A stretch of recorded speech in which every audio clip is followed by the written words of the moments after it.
response to the conflict in the Middle East. Let me begin with armed forces and by expressing my concern and sympathy for the British citizens whose lives have been disrupted by the conflict so far. I understand the anxiety felt by families and businesses during these incredibly uncertain times. And this conflict affects us all, and we must respond to it. As I have demonstrated time and time again, I will take the necessary decisions to help families with the cost of living and protect the public finances. I'm clear-eyed about my response to the current situation. My economic approach will both be responsive to a changing world and responsible in the national interest. The economic impact of the situation in the Middle East will depend, of course, on its severity and its duration. The movements that we have already seen are likely to put upward pressure on inflation in the coming months. But I also want to confirm to the House that our financial markets are functioning, and I'm in regular touch with the Governor of the Bank of England. This afternoon, I spoke with G7 finance ministers, setting out my priorities for the international cooperation needed. First, calling for immediate de-escalation and a return to the diplomatic process. Second, we must guarantee the security of vessels passing through the Strait of Hormuz. Third, I stand ready to support a coordinated release of collective International Energy Agency oil reserves. And fourth, the UK will play its part as the global hub of maritime insurance. And I am meeting with the Chair of Lloyd's of London later today, where we will discuss how best to support the continued passage of maritime trade. I want to ensure the country that the fundamentals of Britain's economy are strong. Every step that I have taken since the election has built our national resilience, stability in the public finances, investment in infrastructure, in both defence and energy security, and reform to our economy. Last week, I updated the House about our progress in delivering that plan. We have cut inflation so that it is now at 3%, a lower base than at the outset of the Russia-Ukraine conflict. I have prioritised economic growth to drive up living standards, and I have stabilised the public finances. We have already reduced the deficit by £20 billion since last year, from 5.2% to 4.3% of GDP. We are due to reduce borrowing more over the rest of this Parliament and by more than any other G7 economy. And I have increased our financial buffers, confirmed last week by the Office for Budget Responsibility. I know that families and businesses will be concerned about the impact of this conflict on them. And so I want to set out the action we have already taken and will take to protect them. I'm prioritising energy security, investing in clean, homegrown energy. Our contracts for difference are already protecting consumers, ensuring that generators of low-carbon energy pay money back into the system when the wholesale prices are high, shielding bill payers from fossil fuel price shocks. I can confirm to the House that in the coming days we will publish the government's response to the Finkelton review of nuclear regulation to build nuclear power more quickly. Our energy system is now more secure than it was at the outset of the Russia-Ukraine conflict. In 2025, the UK imported 17% less gas than we did in 2021. And while gas generation is estimated to have set the wholesale price of electricity in Britain around 90% of the time in the early 2020s, this has now fallen by around a third. What this means is that we are less reliant on and less exposed to volatile international energy prices than we were at the outset of the Russian-Ukraine conflict, and that is welcome. I recognise the role that North Sea oil and gas will play in our economy for years to come. Last week, I met with North Sea industry leaders to discuss their role in jobs, investment and growth, and in energy supply. The Energy Profits Levy currently remains in place, and the electricity generator levy will also be activated if prices remain at high levels. I have set out the details of our successor regime to the energy profits levy, the oil and gas price mechanism, balancing providing certainty to business with fairly taxing windfall profits from energy companies. I have also taken direct action on energy bills. Our supercharger discount on business electricity is increasing next month, cutting costs for around 500 of the most energy-intensive businesses by an additional £420 million per year. We are supporting the lowest income families by investing £15 billion in our Warm Homes plan to improve the energy efficiency of people's homes and reduce their bills. And through the Warm Homes discount, taking £150 off bills for 6 million of the lowest income households.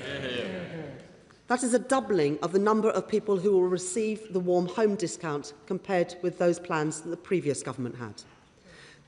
That is in addition to the £117 price drop in the price cap that Ofgem have confirmed from next month, thanks to the wider action on bills that I took in the budget.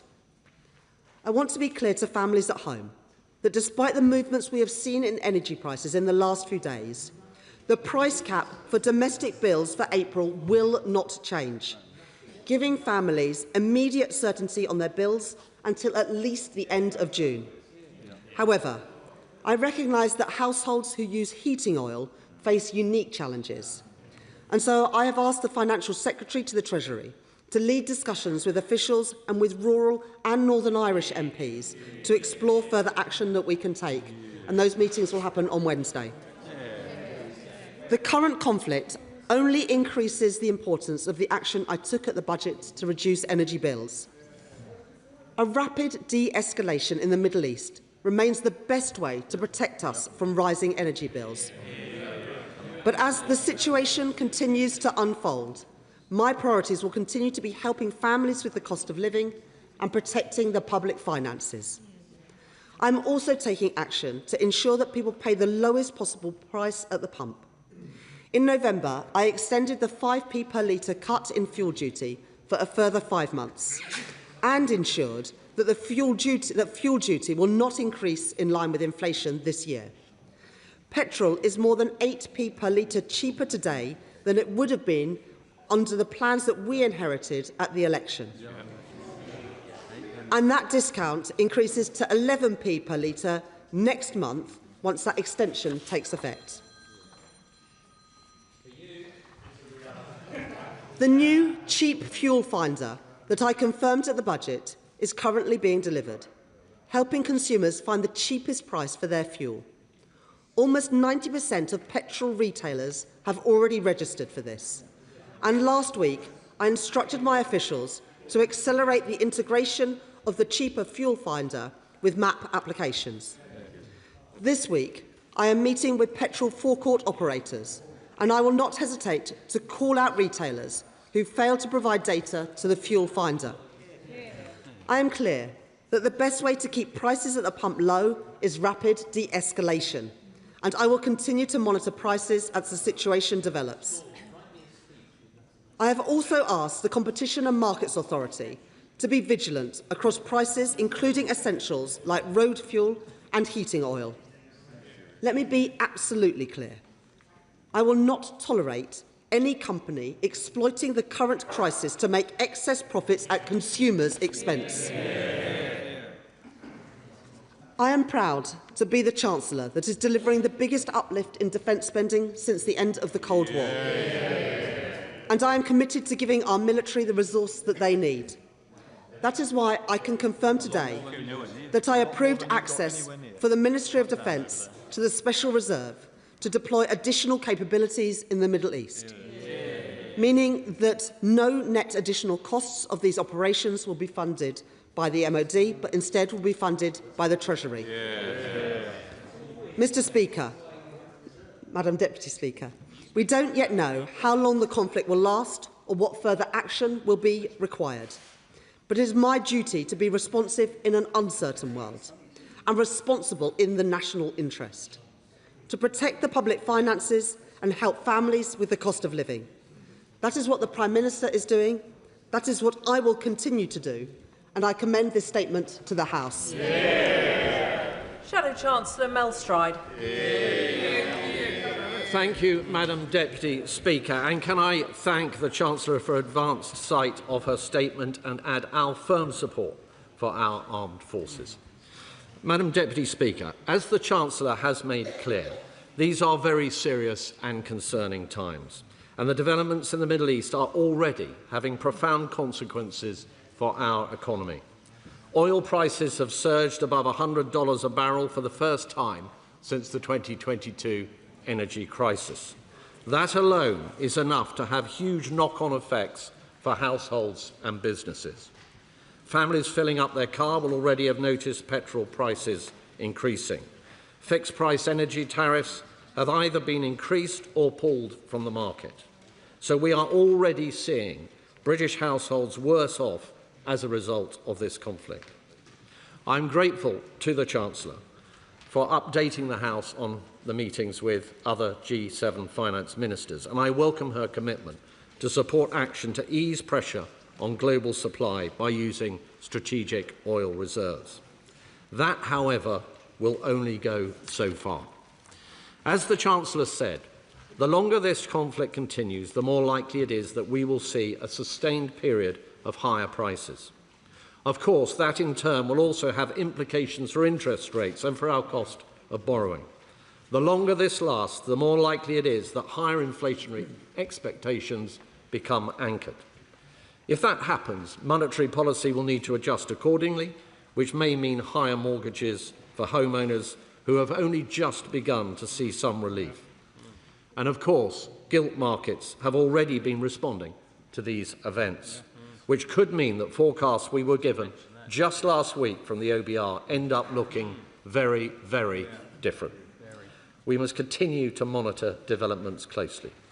But, Madam Deputy Speaker, where we on this side of the House clearly differ with the Right Honourable Lady is in her approach to the economy in the run-up to this crisis.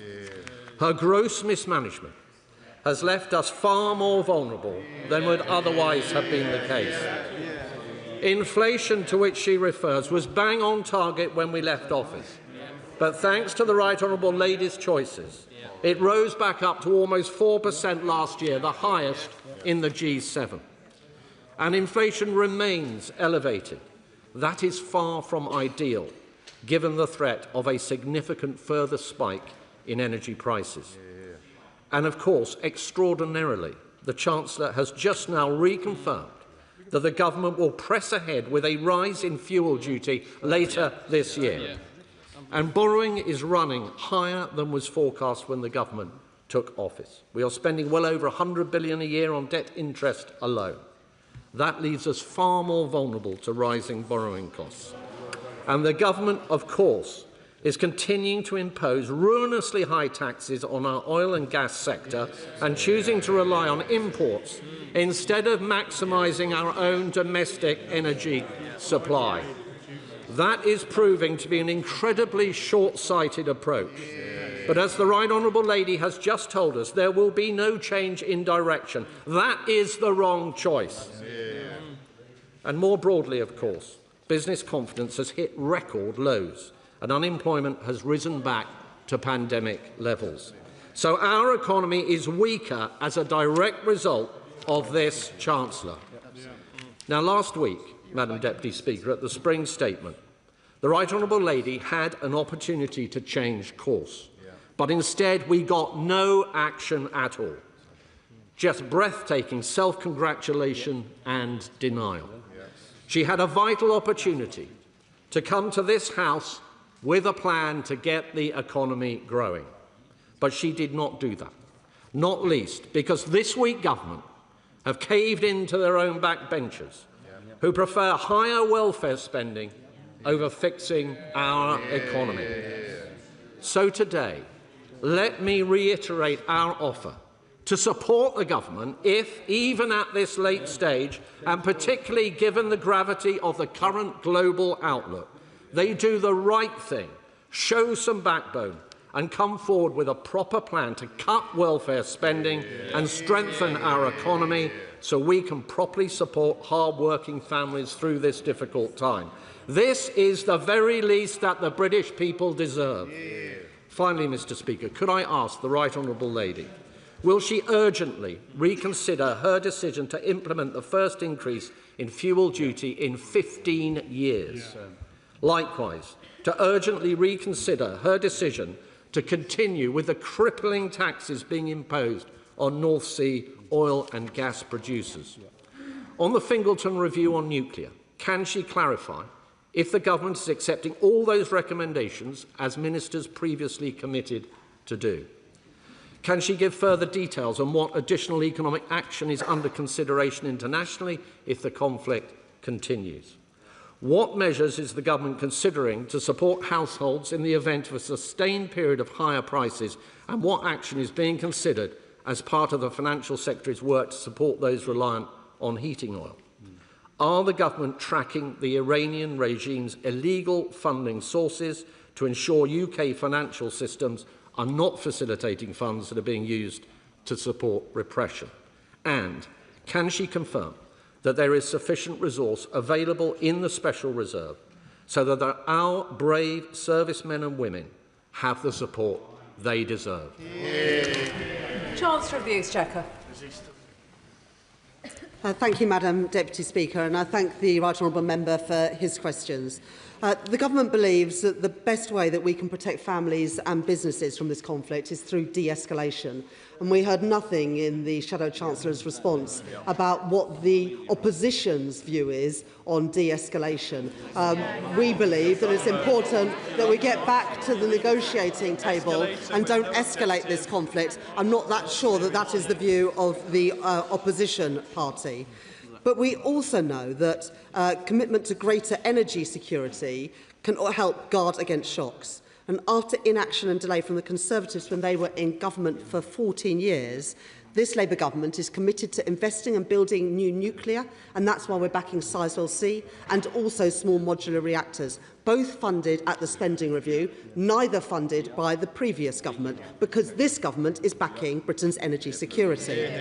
This Labour government is backing the industry of the future, such as carbon capture and storage, funded at the spending review, not funded by the party opposite, because we back Britain's energy security.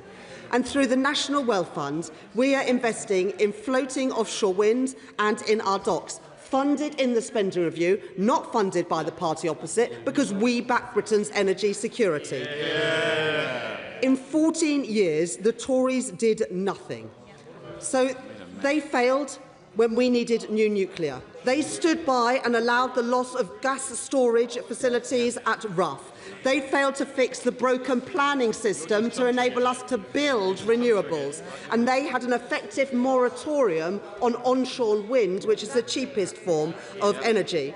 We are taking a different approach in the interest of our economy and energy security. On energy bills, I would urge the Right Honourable Gentleman not to scaremonger. The £150 cut to energy bills that I announced in the budget will continue, as confirmed by Ofgem.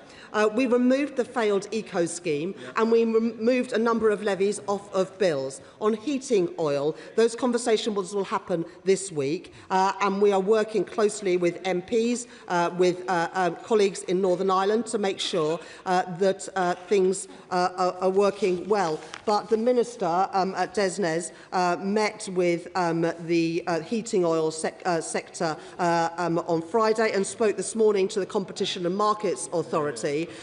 There is not currently a problem with supply, but where members have individual issues around supply, they should make sure they get in contact with Desnes. On fuel duty would have risen by 8p compared to if I had have used the plans that I inherited. And we've had two budgets, both of which all of the parties opposite voted against, which extended that freeze in fuel duty. So it's a little bit rich now to hear the opposition saying that they want to reduce fuel duty when they vote against budgets that froze it. And on the energy profits levy, I think the right honourable gentleman has a short memory because, of course, he was in the cabinet that introduced the energy profits levy.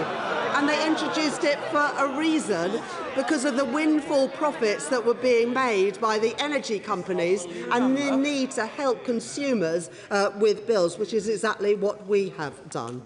On the public finances, again, I'm not sure if the right honourable gentleman listened either to my statement last week or my statement today.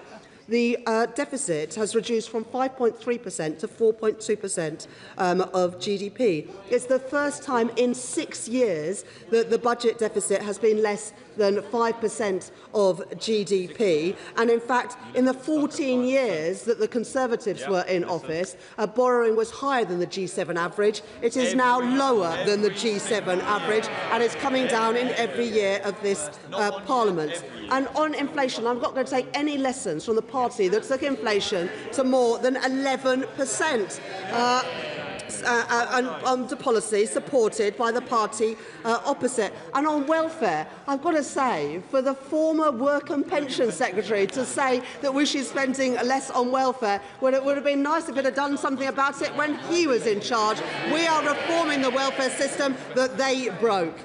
And on Finkleton, we commissioned the Finkleton review because we are determined to build nuclear power, unlike the party opposite. On oil reserves, we have 90 days' worth of reserves of oil imports, and as confirmed by the G7 today, we will be making further announcements of that. On gas reserves, it was the party opposite that closed the storage facilities at RAF, and National Gas have confirmed today that our gas reserves are at a comparable level to last year and the year before that, and that the numbers being reported are utterly misleading because gas comes from a number of sources. It comes from the interconnectors, it comes from liquid natural gas, and it comes from our storage facilities. So again, I would really rather that the party opposite didn't scaremonger when people want certainty. On money laundering, of course, we have the very strictest rules around money laundering, and on the special reserve for defence, of course, we will make sure that the Ministry of Defence has all the money it needs for providing the support for our armed forces. Chair of the Treasury Select Committee, Dame Meg Hillier. Thank you, Madam Deputy Speaker. Madam Deputy Speaker, my right honourable friend is right to focus on the cost of living and de-escalation in the Middle East. And I'm pleased to hear her confirm again, as she did in her statement, that there is a money for the Ministry of Defence access to the Special Reserve to deploy additional capabilities to the Middle East. Could she give us a figure or a range for how much money the Treasury is providing to the Ministry of Defence to deploy? Chancellor of the Exchequer. It wouldn't be right to disclose that sort of information, but as I said, we will provide all the support that is needed for our operations in the Middle East. Liberal Democrat spokesperson Daisy Cooper. Thank you, Madam Deputy Speaker. I'm grateful to the Chancellor for advance sight of her statement, but the statement does not include a single concrete announcement and in itself won't provide the reassurance that households and small businesses are looking for as they hear reports of energy bills about to escalate. Last week, the Liberal Democrats asked the Chancellor whether she would consider scrapping the planned 1p increase in fuel duty due in September. Could the Chancellor confirm whether that option is still on the table and that it has not been ruled out? Last autumn, we Liberal Democrats called for a new energy security bank to roll out low-interest loans to households and SMEs. We welcomed the government's Warm Homes plan in January, but can the Chancellor confirm that it could be extended from 5 to 10 years, that it will have a greater emphasis on home insulation, and for small businesses, could their investment in energy-saving measures be excluded from business rates calculations? Madam Deputy Speaker, in the long term, we need energy market reform. Can I urge the Chancellor and her government to intervene to stop these unpredictable fluctuations in the gas market? We need to urgently develop a plan to de-link gas and electricity prices and move expensive old renewable subsidies from the renewables obligation to the much better and cheaper contracts for difference model. I'm glad that the Chancellor has written to the CMA about keeping an eye on petrol pumps, but last autumn I wrote to the Secretary of State for Business and Trade and asked him to instruct the CMA to investigate bad practices in the energy market affecting hospitality businesses and small businesses as well. The Federation of Small Businesses and UK Hospitality have also asked for this investigation. 6 months on, it still has not happened. Can the Chancellor please confirm that she will speak to the Secretary of State for Business and Development? And finally, Madam Deputy Speaker, on rural homes, we know that off-grid homes rely on oil. They are seeing prices going up already as panic buying spreads. I'm grateful that the Chancellor has indicated there will be a meeting on Wednesday. Could the Chancellor also then confirm that there will be an announcement forthcoming by the end of this week? Thank you. Chancellor. Thank you, Madam Deputy Speaker. The Honourable Lady talks about energy security, but she has never once acknowledged her party's failure when they were in government. In 2010, her party's leader, Nick Clegg, justified opposing new nuclear energy on the grounds that it would take until 2022 to become operational. Well, 2022 has been and gone, but what is here is another example of Britain paying the high price today for the choices of the parties opposite. On the specific questions that the Honourable Lady asks, on energy bills, we announced at the budget £150 off energy bills. That comes in April, and it continues until June by taking the failed eco-levy that the last government presided on over off of bills. And on heating oil, people on heating oil also use electricity in their homes and also benefit from reductions in their energy bill from April. But as I said, the Financial Secretary to the Treasury will be meeting with the relevant MPs this week. On fuel duty, the Honourable Lady walked with her colleagues through the lobbies to oppose the budget measures, which included freezing those fuel duties. So it's a little bit rich of her now to say that she wants us to cut fuel duty. On ensuring that homes are properly insulated, at the spending review last year, I announced £15 billion for the Warm Homes Plan, focused on lower-income families.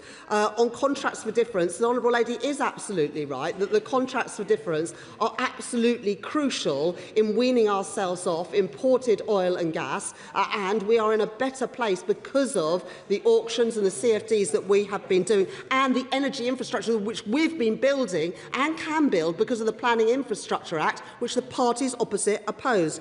And finally, on the Competition and Markets Authority, as I said in my statement, they've got an important role in ensuring that markets are functioning properly on heating oil, on petrol forecourts and for small businesses, and we will make sure that they fulfil that role in making sure that people are not overcharged for the energy that they use. Bill Esterson.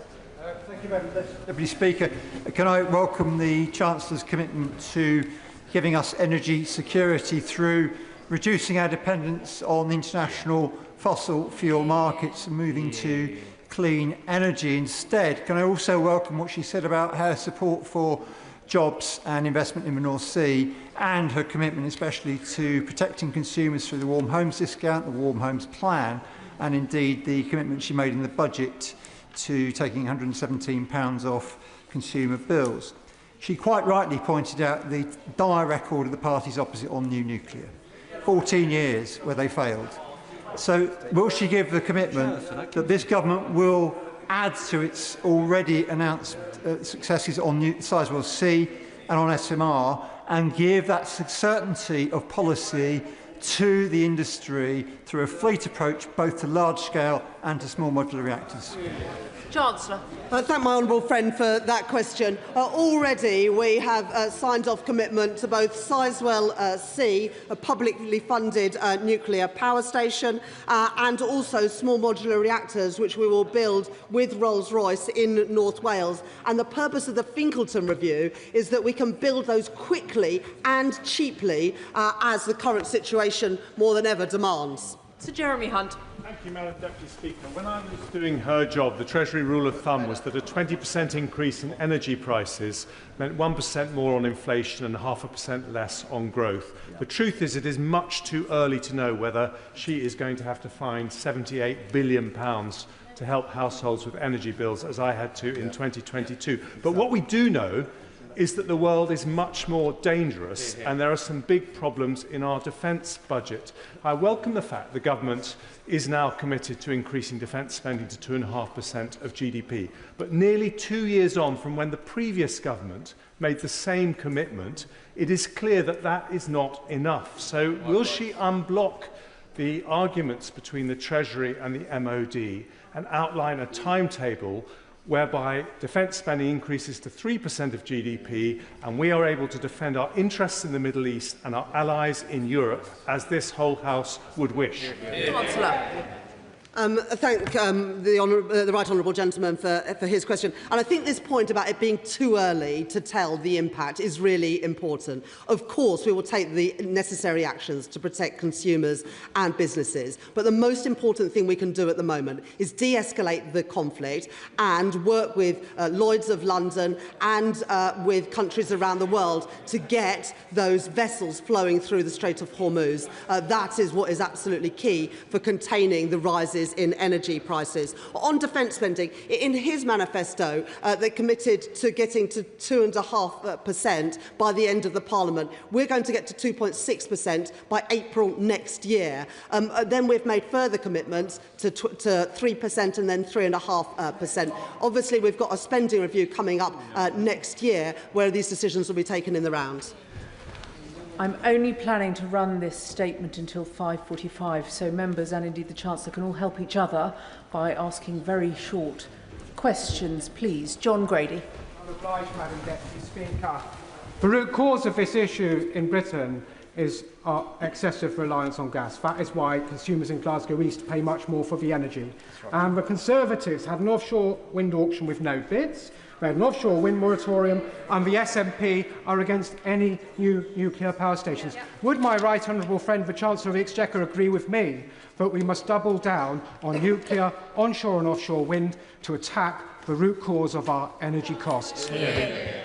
Well, we're building new nuclear in England and we're building new nuclear in Wales. We would love to build new nuclear in Scotland, but that will only be possible with a Labour government in Scotland. On renewables, in auction round 7, we had a very successful auction, and auction round 8 will take place later this year. My honourable friend is absolutely right. We need to wean ourselves off imported oil and gas and be more secure with our energy supplies here in the UK. Dame Harriet Baldwin. Thank you very much, Madam Deputy Speaker. And the Chancellor has announced today that she's not really making any changes at this point, and she's calling for a de-escalation. But what would she say to my rural constituent who has heating oil and who has a virtually empty tank after a long winter and now is facing a 100% increase in the cost of that heating oil? I didn't hear anything that would help that particular constituent. As the former Chancellor says, it is too early to know the impact of this, and the key thing is de-escalation and getting vessels flowing through the Strait of Hormuz. And she would have heard what I said about heating oil, that is uniquely affected. People who use heating oil will get the benefits on their electricity bills, but I would urge her to attend the meeting to put the case of her constituent with the Financial Secretary to the Treasury on Wednesday. Ben Goldsborough. Thank you very much, Madam Deputy Speaker. I want to thank the Chancellor and also the Treasury officials for working very closely with the Labour Rural Research Group to discuss the issues to do with heating oil troubles that we are facing right now, with prices going over 200% in some parts. Can the Chancellor elaborate more on what action will be taken with the Competition and Market Authority to make sure that we're protecting our consumers from these price gouging effects that are going on? Chancellor. The point about price gouging is really important, and that is why we have today instructed the Competition and Markets Authority to ensure, whether it is either heating oil or petrol retailers, that they're not taking advantage of this situation to line their own pockets rather than thinking about the consumers who they serve. Chris Coughlin. Speaker, the last week has underlined our perilous national security situation and the potential risks to growth. Does the Chancellor agree that now is the time to raise defence spending to 3% of GDP, perhaps funded by borrowing with our European Canadian allies to reassure bond markets, both to drive growth and protect our national security? Chancellor. I've got huge respect for the honourable gentleman who's on the Treasury Select Committee, but his party has opposed every increase in taxes that we have brought in to be able to better fund our public services, including higher defence spending. And, you know, like me, he will look at what's happening in financial markets. And I'm not convinced this is the time to unleash more borrowing on markets. That's what Liz Truss tried, and look where it got us. Luke Murphy. Thank you, Madam Deputy Speaker. Can I welcome the Chancellor's statement, particularly the focus on energy security and our plan for homegrown clean energy? It has been astonishing since the election to hear that the Conservatives' lessons from the Ukraine crisis was that we needed to be more dependent on international fossil fuels, costing £78 billion, as the former Chancellor just said. The Chancellor mentioned the electricity generator levy. I just wondered if she could tell the House how and when that would be activated. Chancellor. Very much thank my honourable friend for his question. The energy profits levy is still in place, and the higher prices go, the more windfall tax is paid. There is also the electricity generators levy, where if electricity prices go up, because they are in some cases outside of contracts for difference linked to gas prices, we will also recoup money there. That is obviously important because if the situation goes badly, we will need to be able to better support consumers. That is why the EPL and the EGL were brought in the first place, and that's why they are important parts of the architecture we have. Father of the House, Sir Edward Lee. I'm not sure that whether in the middle of the war it achieves much to be overtly party political. I mean, the past is where we were. We're now in the present. So, just to be helpful to the Chancellor, I agree with her on de-escalation as it happens, on defending our interests, not regime change. But the fact is that we have the highest energy costs in Europe. We're now in a crisis, and we're in potentially a war economy. So I saw the Energy Secretary sitting next to her earlier. Whatever the good intentions on net zero, will she listen to the Shadow Chancellor on North Sea oil? Because we are in this crisis now, and we have to meet this crisis with every tool in the toolbox. Chancellor.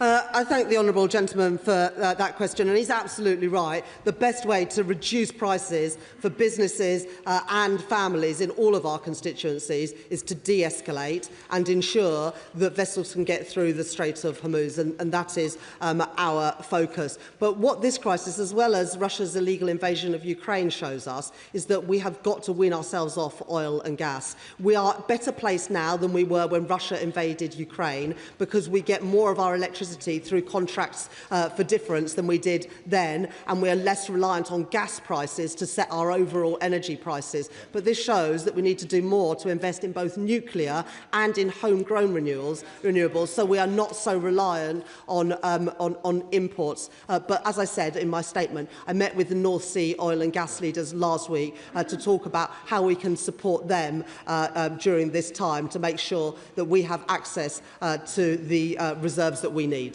Jim Dixon.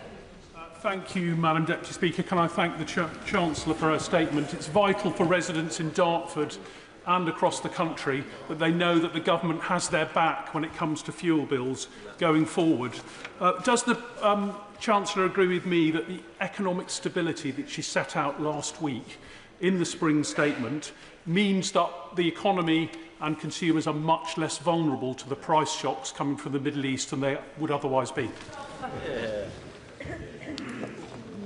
We are in a better position than we were when Russia invaded Ukraine for two reasons. First of all, because of our macroeconomic situation. For the first time since 2019, our deficit is below 5% of GDP. It came down by 1 percentage point of GDP just this year, and the OBR forecasts that it falls in every year, which gives us a bit more of a buffer. And of course, I set out how the headroom against the fiscal rules, both the stability rule and the investment rule, had increased at the spring forecast compared to the budget. budget. But the other way in which we are better prepared is that more of our electricity comes from contracts for difference, which are not linked to the volatile and rising gas prices. That means that bills will be less affected. But I'll just come back to the point, it is de-escalation that will have the most impact on my honourable friends' constituents in Dartford and elsewhere in getting their bills down. Kirsty Blackman. Families are already struggling with the ongoing cost of living crisis, and the Chancellor has failed to bring down energy bills in the way that was promised in the manifesto. As prices continue to soar and international events cause people real anxiety as they're looking at these situations, they're already struggling, they're already feeling the squeeze in the cost of living as more than they ever have before. Will she now recognise that this is a crisis for families, and will she put in real support to help families through the cost of living crisis? Chancellor. I'll just say with respect to the Honourable Lady, on the 1st of April, energy prices will fall by an average of £117 because of the action that I took in the budget. It will be frozen at that point until the end of June. And as the former Chancellor and other members have said, the most important thing we can do now is de-escalate the crisis. But if the Honourable Lady really believes in energy security, she should back Labour's plans to invest in nuclear energy, including the jobs that would create in Scotland. Gareth Snell. Thank you very much, Madam Deputy Speaker. I welcome the Chancellor's announcement, reiteration of the extension of the supercharger scheme, but she will know that that only really helps 10% of energy-intensive industry in this country, and in particular those that are electro-intensive. So with the price per firm in gas pretty much double what it was last week, is she able to set out what help might be available for gas-intensive industry and those electro-industries that aren't in the supercharger scheme? And if the de-escalation doesn't come, that we all hope it does, will she agree to meet with those energy-intensive industries to see how those that are impacted by gas prices can get some immediate relief? Chancellor. I thank my honourable friend for that question, and it is a really important point. 500 businesses will benefit from an increased discount through the supercharger, taking that discount from 60% to 90% from April. And next April, the British Industry Competitiveness Scheme comes in, benefiting, I think, around 7,000 businesses. That is set to go from next April, but of course, we will continue to look at how we can support our energy-intensive industries if the current situation continues in the Middle East. John Glenn. Thank you, Madam Deputy Speaker. Given it was promised at the start of June last year, when will the Chancellor sign off on the Defence Investment Plan? Chancellor.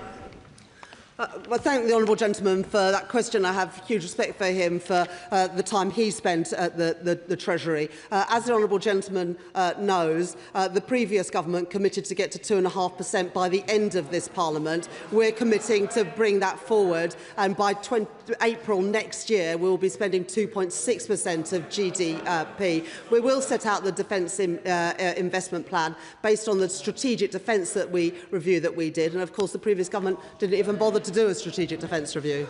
Sam Rushford.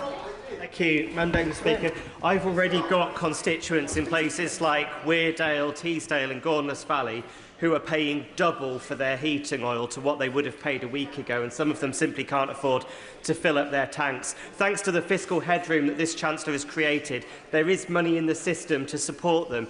Will she look at things like fixed-term payments in the short term, but also in the longer term, perhaps an expansion of the Warm Homes grant to help them to transition to cheaper forms of fuel? Chancellor. I thank my honourable friend for that question. As I set out in my statement, we put £15 billion into the Warm Homes plan at the spending review last year to better insulate people's homes and help them to move to cheaper forms of energy. But I do recognise the immediate problems around heating oil. That's why I've asked the Competition and Markets Authority to look at price gauging, but also why the Financial Secretary to the Treasury will be meeting with MPs, and I hope that on behalf of his constituents in Bishop Auckland, he will be there next week, on Wednesday. Sarah Dyke.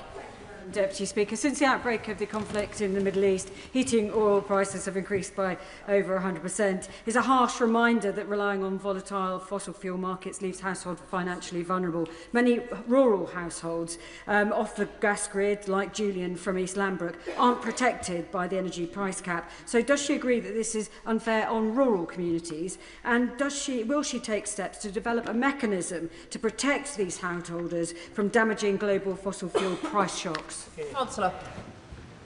The first thing I would say to her and also to her constituent and other constituents that almost every house will use electricity for turning on the lights, and they will benefit from some of these changes that come in on the 1st of April. 4% of households in Great Britain rely on heating oil. It's more than 60% in Northern Ireland. We do recognise the unique situation here. The increase in the price in the last few days does not reflect market conditions, which is why we've asked the Competition and Markets Authority to urgently look at extortionate prices and also ensuring that supply remains stable, because there is enough heating oil available, but what we don't want is people to be priced out of it. Matt Rodder. Thank you, Madam Deputy Speaker. Could I welcome the Chancellor's statement and thank her for the work that she's doing to reduce the dependence on fossil fuels. Could she say a little bit more about the long-term work she's doing to increase grid capacity and to change the planning system to help invest in new nuclear and in solar? Chancellor. I thank my honourable friend for that question. We made changes to the National Policy Planning Framework just a few days into this government, and at the end of last year we passed the Planning and Infrastructure Act, which makes it easier to build a whole range of infrastructure, from housing to data centres and, crucially, to energy infrastructure. The Planning and Infrastructure Act was opposed by the parties opposite. They need to explain why they're against building the grid connections that will help us to benefit from cheaper energy. Martin Vickers. Thank you, Madam Deputy Speaker. I agree with the Chancellor that de-escalation is desirable, but the fact is this conflict is likely to go on for many months. And she talks about reducing our reliance on fossil fuels. I can agree with that, but businesses are operating in the here and now. Exactly. And they want some reassurance that the medium-sized business, forget the 500 that are going to benefit from the supercharger. What message can she give to the medium-sized businesses who are very concerned and are currently having to lay off staff? Chancellor. I recognise the concerns around businesses, and as well as the supercharger, the big scheme is coming in next year, and of course we are monitoring very carefully the situation to see what else might be necessary. But I would say that de-escalation is so important here. There is no reason why this conflict has to go on for months and months. Nobody wants that. It is in no one's interest. We need to quickly get vessels flowing through the Straits of Hormuz. That is why I'm meeting with Lloyd's of London later today to work through what insurance products can be introduced. And it's why on the G7 finance ministers' call this afternoon, we talked about how we can guarantee the safety of vessels flowing through that strait. Karen Moon. Whereas, Madam Deputy Speaker, tens of thousands of homes across Cornwall are still totally reliant on heating oil. So I'm delighted that the Chancellor has confirmed that the Chief Secretary of State's Treasury will be meeting rural MPs who are disproportionately affected by the crisis. But does she agree with me that in order to accelerate away from a fossil-fuelled economy, the British Business Bank, National Wealth Fund and GB Energy need to take a more dynamic attitude to risk when supporting renewable energy projects? I thank my honourable friend for that question, and can I also thank the rural group of Labour MPs for contacting me over the weekend with their stories and their suggestions, and that is why the Financial Secretary to the Treasurer have been meeting with MPs on Wednesday this week. In terms of the National Wealth Fund and the British Business Bank, they are already investing heavily in renewables, and we increased their budget to be able to do so. I also recognise that there are important opportunities in Cornwall, not just the South Crofty tin mine in his constituency, but other energy projects, including geothermal energy. And I've asked the National Wealth Fund to look again at those opportunities. Robert Jenrick. the British people are being clobbered. She could have come here today and scrapped her hike in fuel duty. She could have come here today and ended the insanity and got drilling again in the North Sea. Instead, she offered nothing. Absolutely nothing. This crisis deserves a proper response. When will she finally understand that for now at least she is the Chancellor, not just a bystander? Chancellor. Cuts in freezing fuel duty, Reform opposed it. The Energy Profits Levy, he introduced it when he was in the Conservative government, so I'll take no lectures for him and the Tory Tribute Act sitting up there. Torquil Crichton. Thank you, Madam Deputy Speaker. Can I thank the Chancellor for his statement, for her support for the armed forces and for acknowledging the anxiety of constituents abroad. Closer to home, in fact at home, half of my constituents in the Hill and Near outside the town of Stornoway rely on heating oil to heat their homes. They face great uncertainty, no guarantee of delivery, no guarantee of price on delivery. I hear what money-saving expert Martin Lewis hears, fears of price gouging and price rises. So I welcome Treasury talks and I hope that they will lead to further scrutiny and regulation of this unregulated industry. Otherwise, I will have to introduce the Chief Financial Secretary of the Treasury to the old Lewis tradition of cutting peat for winter fuel. Chancellor. I thank my honourable friend for his question and recognise that his constituency, more than most, will be affected by worries around delivery and price of heating oil. That's why I've instructed the Competition and Markets Authority to look at price gauging, and it's also why the Financial Secretary to the Treasury will be meeting with my honourable friend and other concerned MPs on Wednesday this week. Tom Tugendhat. Thank you, Madam Deputy Speaker. May I ask the Chancellor, looking forward at the decisions she's making on the strategic reserve being used for defence, will that include the availability for the Royal Navy to prepare warships to go to sea? Clearly, there has been rumour over the last few days that one of the reasons why one of Her Majesty's ships, or His Majesty's ships, sorry, forgive me, is not ready for sea is because the contracts are working 9 to 5. Will she be able to fund this properly so that all ships are available as quickly as possible? Chancellor.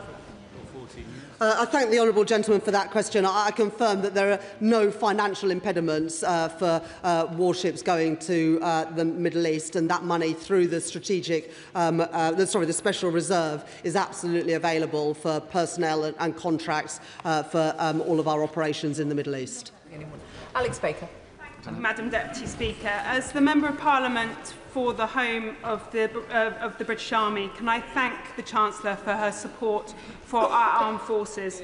My constituency is also home to innovative defence and aerospace businesses, and many are ambitious to expand and play their part in strengthening our national security, but that depends on being able to access the investment they need to scale up. Can the Chancellor reassure these businesses in my constituency that this government will continue to work closely with the financial sector to ensure British defence and advanced manufacturing companies can access the capital they need to invest, grow and create good, skilled jobs here in the UK?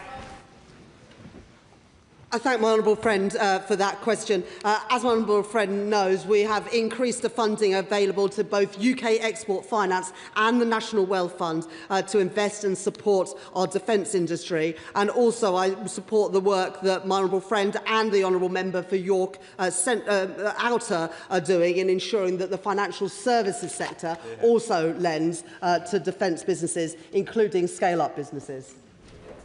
David Chadwick. Thank you, Madam Deputy Speaker. Almost two-thirds of homes across Brecon, Radnor and Cwm Tower are dependent on heating oil, the price of which is now surging thanks to Donald Trump's decision to bomb Iran. Can she reassure my constituents that help will be on the way from the government? Chancellor.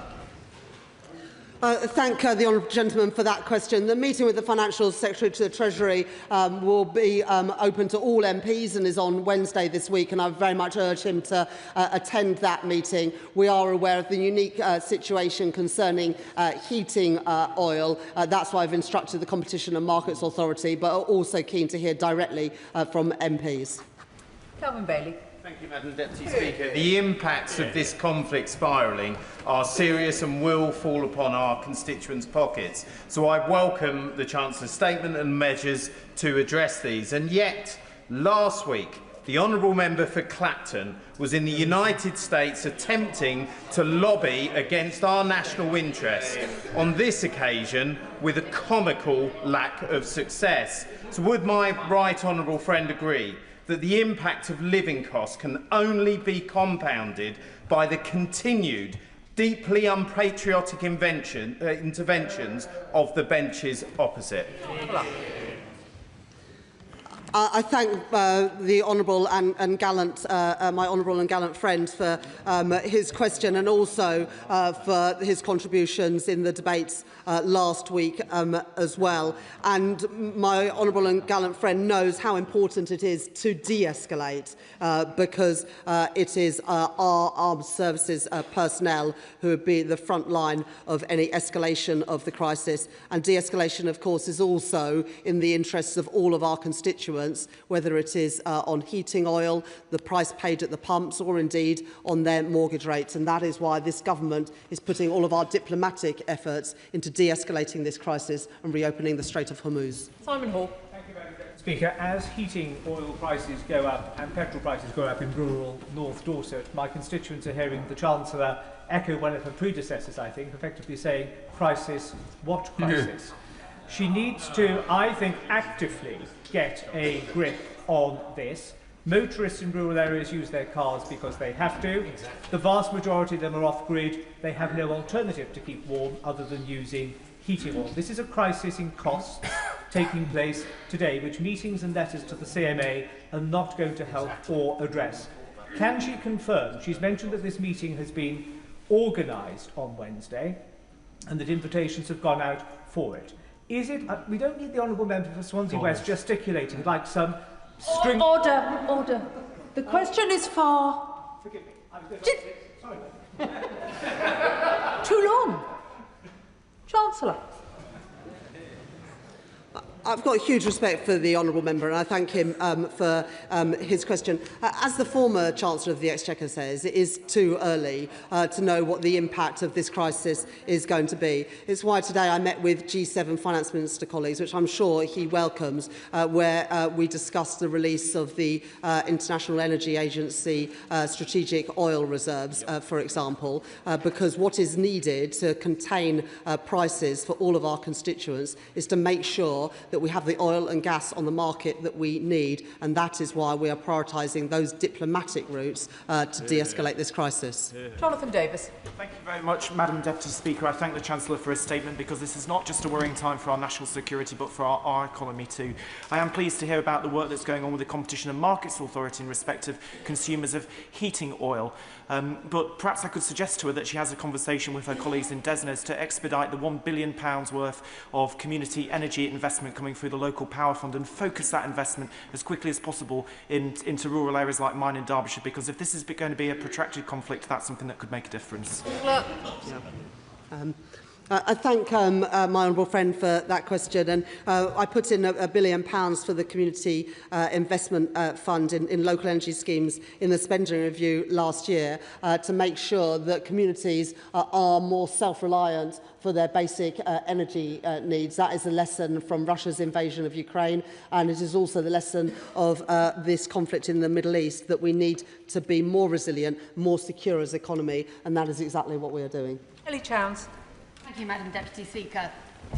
The Iran crisis highlights the urgent need to speed up the UK's energy system transition to clean, green, cheap renewables and energy efficiency. Now, the last time that energy prices went through the roof due to illegal international aggression in 2022, normal people paid the price, while huge energy giants raked in billions of pounds in windfall profits. So will the Chancellor guarantee that in responding to this crisis now, she'll do everything possible to protect ordinary households and ensure that no energy company makes profits from this war? I thank the Honourable Lady for that question. Well, the reason why we have the Energy Profits Levy and also the Electricity Generators Levy is to ensure just that. But if the Honourable Lady is really serious about energy security and investing in low-carbon energy, I really don't understand why her party opposes the planning reform so we can build the grid infrastructure and opposes both small modular reactors and also new nuclear in Suffolk. All of those things add to our energy security and reduce our reliance on fossil fuels. Why do the Greens oppose it? Tom Hayes. Thank you, Madam Deputy Speaker. I respect the Conservatives opposite, who are calling for de-escalation, but they need to have a word with their leader, who wanted to sign Britain up to a war of choice with changing goals and no clear timescales, thereby contributing to the chaos and the worsening cost of living crisis. The Chancellor has a plan, and we're seeing inflation, interest rates and government borrowing falling as a result. Will she commit to keeping to that plan, to keep bringing down borrowing so that the country can live more within its means and get rid of the awful inheritance left by the Conservatives? Yeah. Yes, last week's spring forecast from the Office for Budget Responsibility showed inflation coming down, borrowing coming down and debt coming down. Our economy is fundamentally strong, but we all need to see a de-escalation of this conflict and the reopening of the Strait of Hormuz to ensure that our constituents continue to benefit from falling energy bills and falling interest rates, and that is why we're so focused on the diplomatic efforts. Sir Oliver Dowden.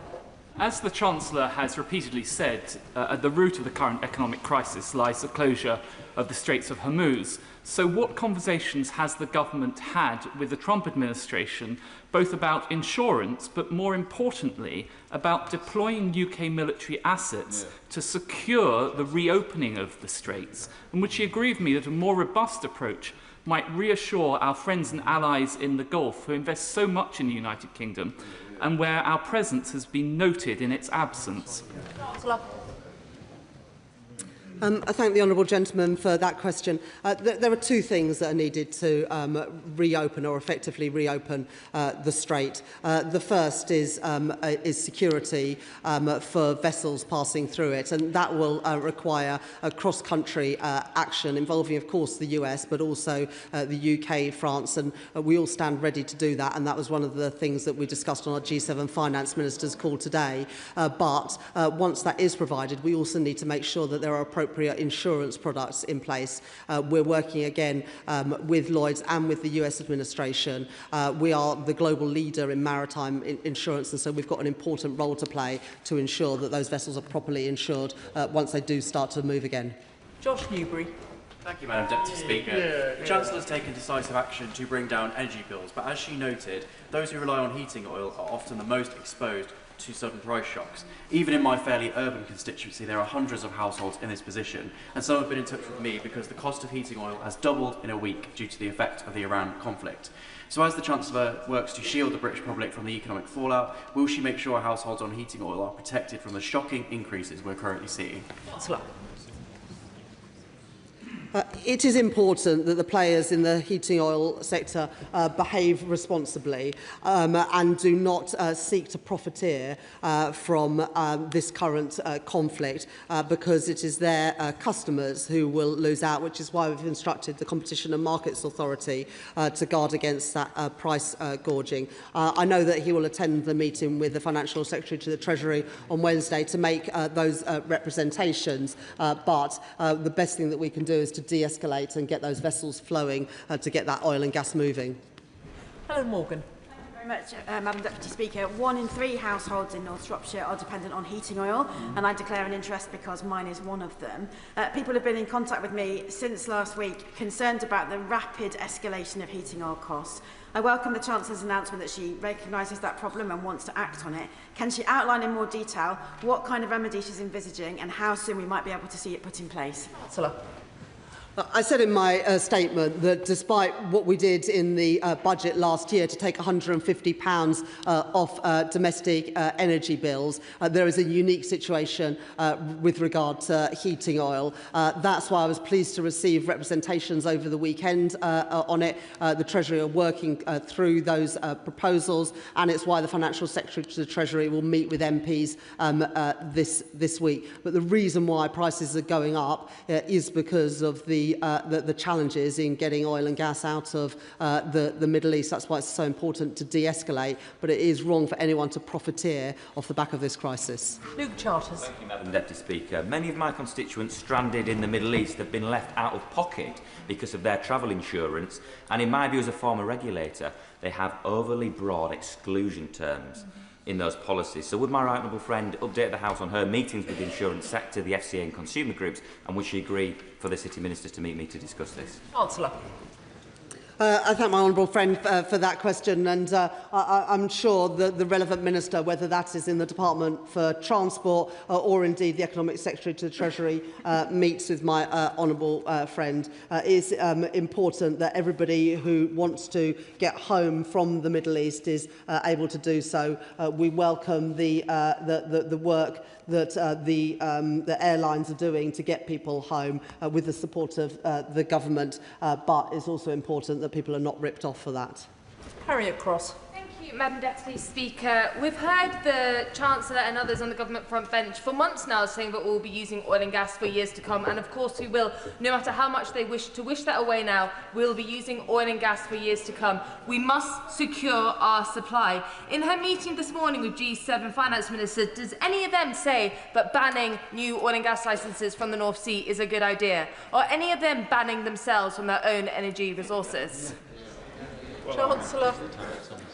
I thank the honourable lady for that question. It was, of course, her own party that introduced the energy profits levy in the first place, and introduced it for a good reason, because many of the questions today have been about the impact on prices, and of course the way that support was given to consumers during the Russia-Ukraine crisis was through money from the energy profits levy then being used to subsidise people's bills. That's why we have the energy profits levy.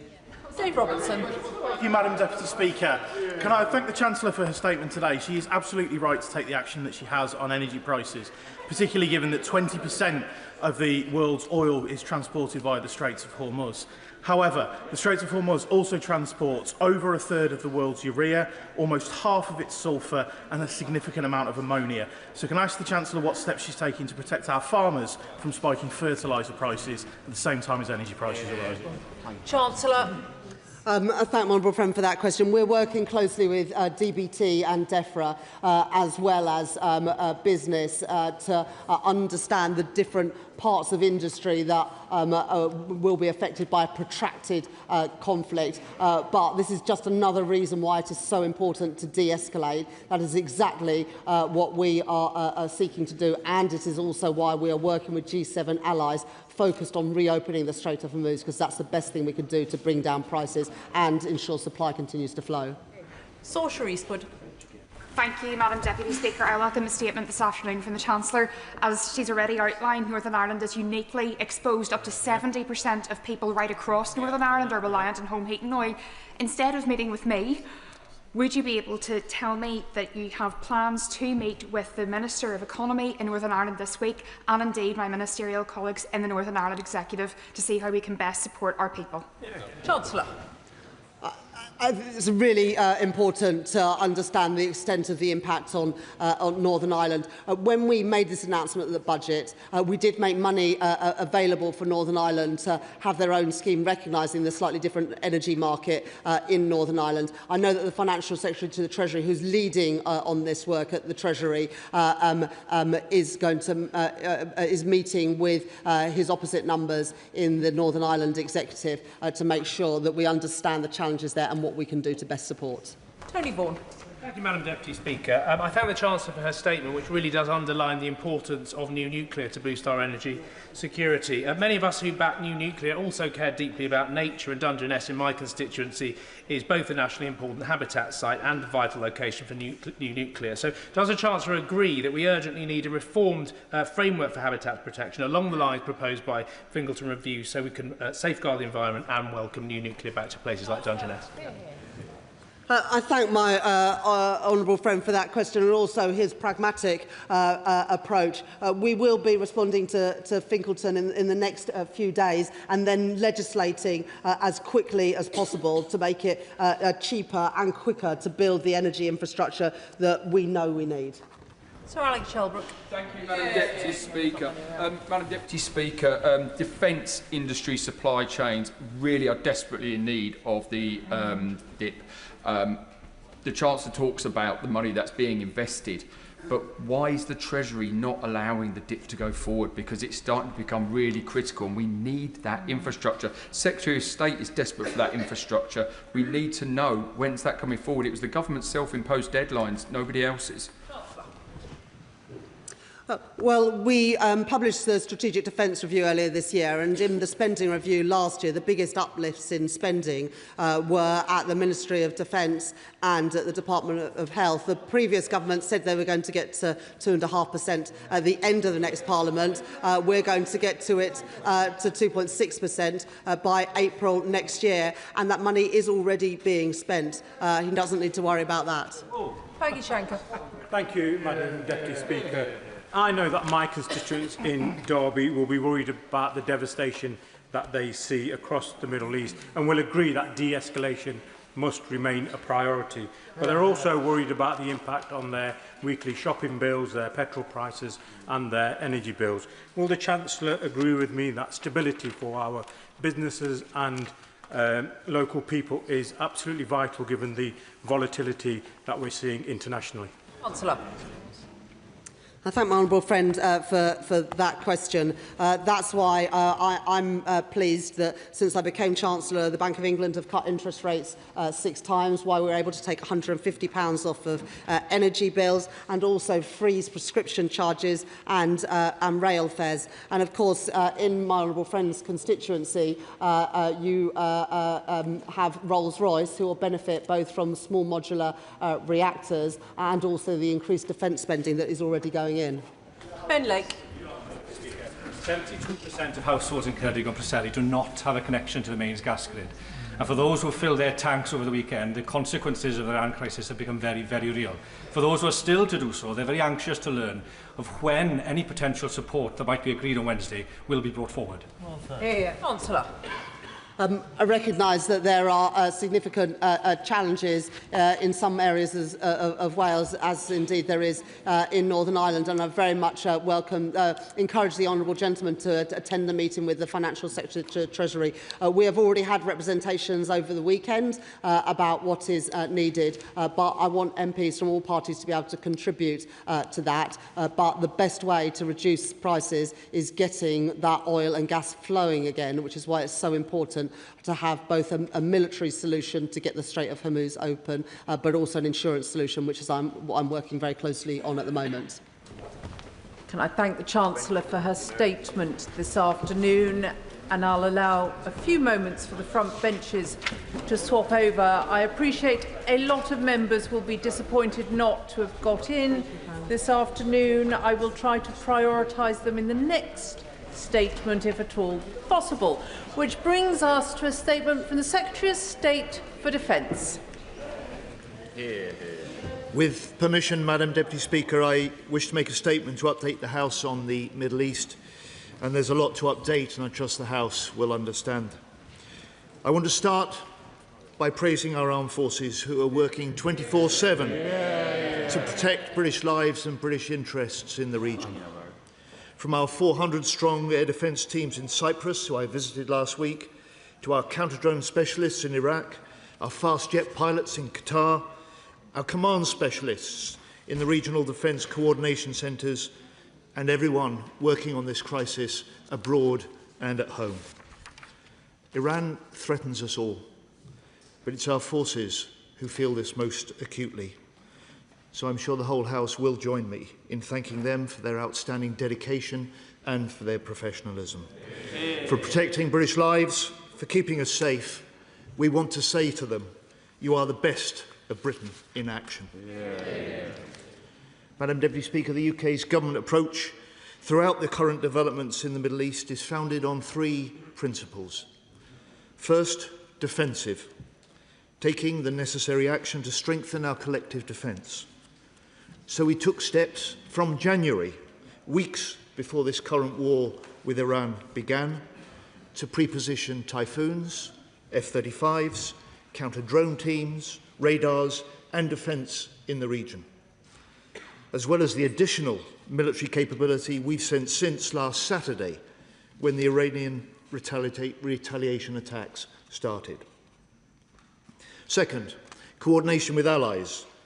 We do not work alone, so we're leading and coordinating our response with NATO allies and other partners, including the US, E5 nations and the Gulf states. And I'm in daily contact with my counterparts, just as the Chief of Defence Staff is at 2. And third, Madam Deputy Speaker, our third principle is legal. We must have a legal basis for our decisions that allows ministers to make sound choices. It allows our military to operate with the fullest confidence. And our UK action is grounded in these principles to protect British people, protect British bases, to protect British allies. Now, Madam Deputy Speaker, in the last week, we've seen Iran lashing out with dangerous, indiscriminate and reckless strikes. In the first day alone, they attacked 10 countries with military and civilian targets attacked, including hotels in Dubai and Bahrain and the Kuwaiti National Airport. British troops stationed at a US base in Bahrain were within a few hundred yards of an Iranian strike, and a small drone hit our base in Cyprus coming from Lebanon or Iraq.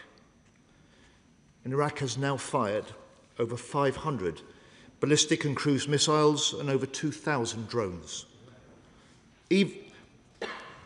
Thank you to the Honourable Gentleman. Iran has now fired over 500 ballistic and cruise missiles and over 2,000 drones. I'm grateful to him for paying attention to my statement quite so closely.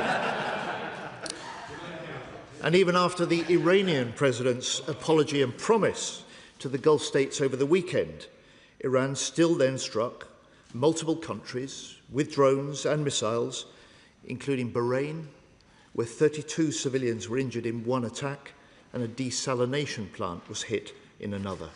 We totally condemn these attacks. They're putting hundreds of thousands of people at risk, including British nationals and members of our armed forces. But, Madam Deputy Speaker, while Iran's current indiscriminate strikes began last Saturday, this Iranian regime has for decades been a source of evil, exporting violence across the Middle East and beyond. It supplied nearly 60,000 Shahid drones to Putin for Russia's illegal invasion of Ukraine. Here in the UK, they conduct aggressive cyber attacks against us and have plotted assassination on Britain's streets. The Iranian regime is a destructive force which has slaughtered protesters in its own streets and inflicts terrible suffering, especially against its own people. We want to see Iran stop their strikes, give up their nuclear ambitions and restart the negotiations. And as Defence Secretary, my number one priority is protecting British people, military and civilian alike. Since January, we've moved significant military assets into the region ahead of those first US-Israeli strikes. And those preparations made a real difference. It meant we've conducted defensive military operations from day one. Our F-35s destroying Iranian drones over Jordan. Our Typhoons shooting down targets heading to Qatar. Our counter-drone units defeating further attacks against coalition bases in Iraq. We acted early to protect British people and British interests and to support our allies. And as the Iranian response became clear from last weekend, we adapted our actions to the changing circumstances, driven at all times by military advice. So that's why we agreed a new US request for the use of British bases at RAF Fairford and Diego Garcia last Sunday. And that's why I committed further resources to the region last week, including 4 extra Typhoons, 3 Wildcat helicopters, a Merlin helicopter and HMS Dragon. And I can confirm today that Dragon will set sail in the next couple of days. And I want to personally thank all those who are working tirelessly, some 22 hours a day, to get that ship ready. HMS Dragon will join US air defence destroyers to provide additional protection in the eastern Mediterranean. And Madam Deputy Speaker, let me also provide the House with the following operational update from last night. The UK is now conducting defensive air sorties in support of the UAE. Typhoons successfully took out 2 drones, one over Jordan, the second heading to Bahrain. The 3rd Wildcat has now arrived in Cyprus, and we've now deployed additional RAF operations experts in more than 5 countries in the region, helping coordinate regional military and civilian airspace. And the fragments of that drone that hit Akrotiri are being analysed for foreign military hardware by our experts at DSTL. British pilots have now racked up over 230 flying hours. We have 8 jets in Qatar, including our joint Qatari-British squadron, who are flying in support of regional allies, and we have more jets in Cyprus than any other nation. And I visited our 400-strong air defence teams at our base in Cyprus on Thursday last week. They're there in addition to the 4,000 personnel regularly stationed on the island. I was subjected to the daily air sirens that they face. I saw the impact that Iranian proxy drone had caused, and I asked the Commander of British Forces, General Tom Buick, "Do you need anything more from us back in Britain?" And he said to me, "No, I've been given everything I have asked for." The UK is leading this response to Iranian threats in close coordination with our allies. And Cyprus's head of the National Guard told me last week, our military cooperation has never been closer. And our support is backed up by our NATO allies, including the US, France, Greece and Germany, something I discussed with E5 defence ministers last week. And I can also confirm to the House that having given the US the go-ahead to use British bases for specific defensive operations into Iran last Sunday, the first US bomber landed at RAF Fairford on Friday. And as the Prime Minister has set out, this activity is part of, I quote, the collective self-defence of long-standing friends and allies and protecting British lives. It is in accordance with international law. These missions are to destroy Iranian missiles at source. And Madam Deputy Speaker, we are deeply concerned about escalation in Lebanon. Hezbollah is a dangerous terror organisation tied to the regime in Iran. It must cease these attacks against Israel. But we do not want to see Israel expand this conflict further into Lebanon. More than 400 have already been killed and 500,000 displaced by recent Israeli operations. The solution to these problems, to this conflict, must be guided by the Lebanese people and the Lebanese government. And we urge de-escalation and the return to a negotiated process. Now, I know, moving beyond defence, that many of us as MPs have constituents with friends and family that are caught in the region, worried for the safety of their loved ones. And my right honourable friend, the Foreign Secretary and the FCDO teams are working as fast as possible to get our people out of the region. 3 chartered flights have now taken off, with more to come this week. More than 170,000 people have registered their presence, which has allowed us to get them information and support and advice that they need. More than 37,000 British nationals have been evacuated since the start of the crisis response, and as the Prime Minister said last week, we will not stop until our people are safe. Madam Deputy Speaker, these are deeply uncertain times. While we deal with the immediate crisis in the Middle East, we must also maintain our strong support for Ukraine, deter increasing threats in the High North, fulfil our NATO commitments, and ensure our homeland is protected. Our adversaries are watching. We must manage rising demands on defence, balancing resources to best effect.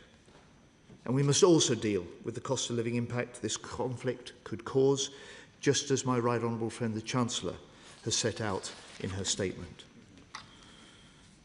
I'm proud of the UK's response, acting at all times in our national interest. We will defend our allies, we will support our armed forces, we will do everything necessary to protect British lives and British interests, to make Britain secure at home and strong abroad. I commend Shadow Secretary of State, James. Thank you, Madam Deputy Speaker, and can I thank the Secretary of State for advance sight of his statement and the briefing I received from his officials this morning. Can I begin by offering condolences on behalf of the opposition to the 7 US soldiers killed in action as part of their ongoing action against Iran. I join the Secretary of State in utterly condemning Iran's indiscriminate attacks across the region and in expressing my gratitude and that of the opposition to all our brilliant, brave service personnel and their families who are stationed out there. Of course, the Secretary of State and I will agree that the #1 responsibility of any government is to defend its people, and that everything possible must be done to secure our sovereign bases, particularly RAF Akrotiri on Cyprus, attacked by drones a week ago. That is an incredibly serious development. We support the government in taking steps to use the RAF and other assets to protect the airspace and defend against drone and missile threats to Akrotiri, but also in deploying our Air Force to defend allies in the region as an act of collective self-defence. The problem is this. Any serious integrated missile defence plan for the sovereign base areas on Cyprus would by necessity include the presence of one of our highly capable Type 45 air defence destroyers. And yet, despite the Secretary of State just saying, and I quote, since January, he has been moving military assets to the region. There isn't a single Royal Navy warship present, and our Type 45 HMS Dragon hasn't even set sail. Can he confirm that the government only decided last Tuesday to send a Type 45 to the Eastern Med after the US action had already commenced and 2 days after RAF Akrotiri was attacked by kamikaze drones? Of particular importance, Madam Deputy Speaker, it has been widely reported that the Royal Navy recommended to ministers weeks ago to deploy a Type 45 destroyer to the region. Is that true? And if so, when did the Navy make the recommendation to send a Type 45? And which minister took the decision to decline that advice from the Royal Navy and instead choose not to send a destroyer? Who? Most importantly, why was the decision taken not to send a Type 45 until attacks had already taken place against our base on Cyprus? And can the Secretary of State tell us on what date he expects HMS Dragon to be in position to provide air defence in the region? And furthermore, given the Chancellor's promise in her statement just now to reopen the Straits of Hormuz and France's pledge to provide escort ships, what other Royal Naval assets will we be sending to assist? This is the big one. Madam Deputy Speaker, it was on the 19th of February that the BBC reported that the United Kingdom would not allow the United States to use its bases to launch an attack on Iran. We know that 3 US Arleigh Burke destroyers, their equivalent of the Type 45, have for days been based in the Mediterranean, providing Cyprus with defence against ballistic missiles.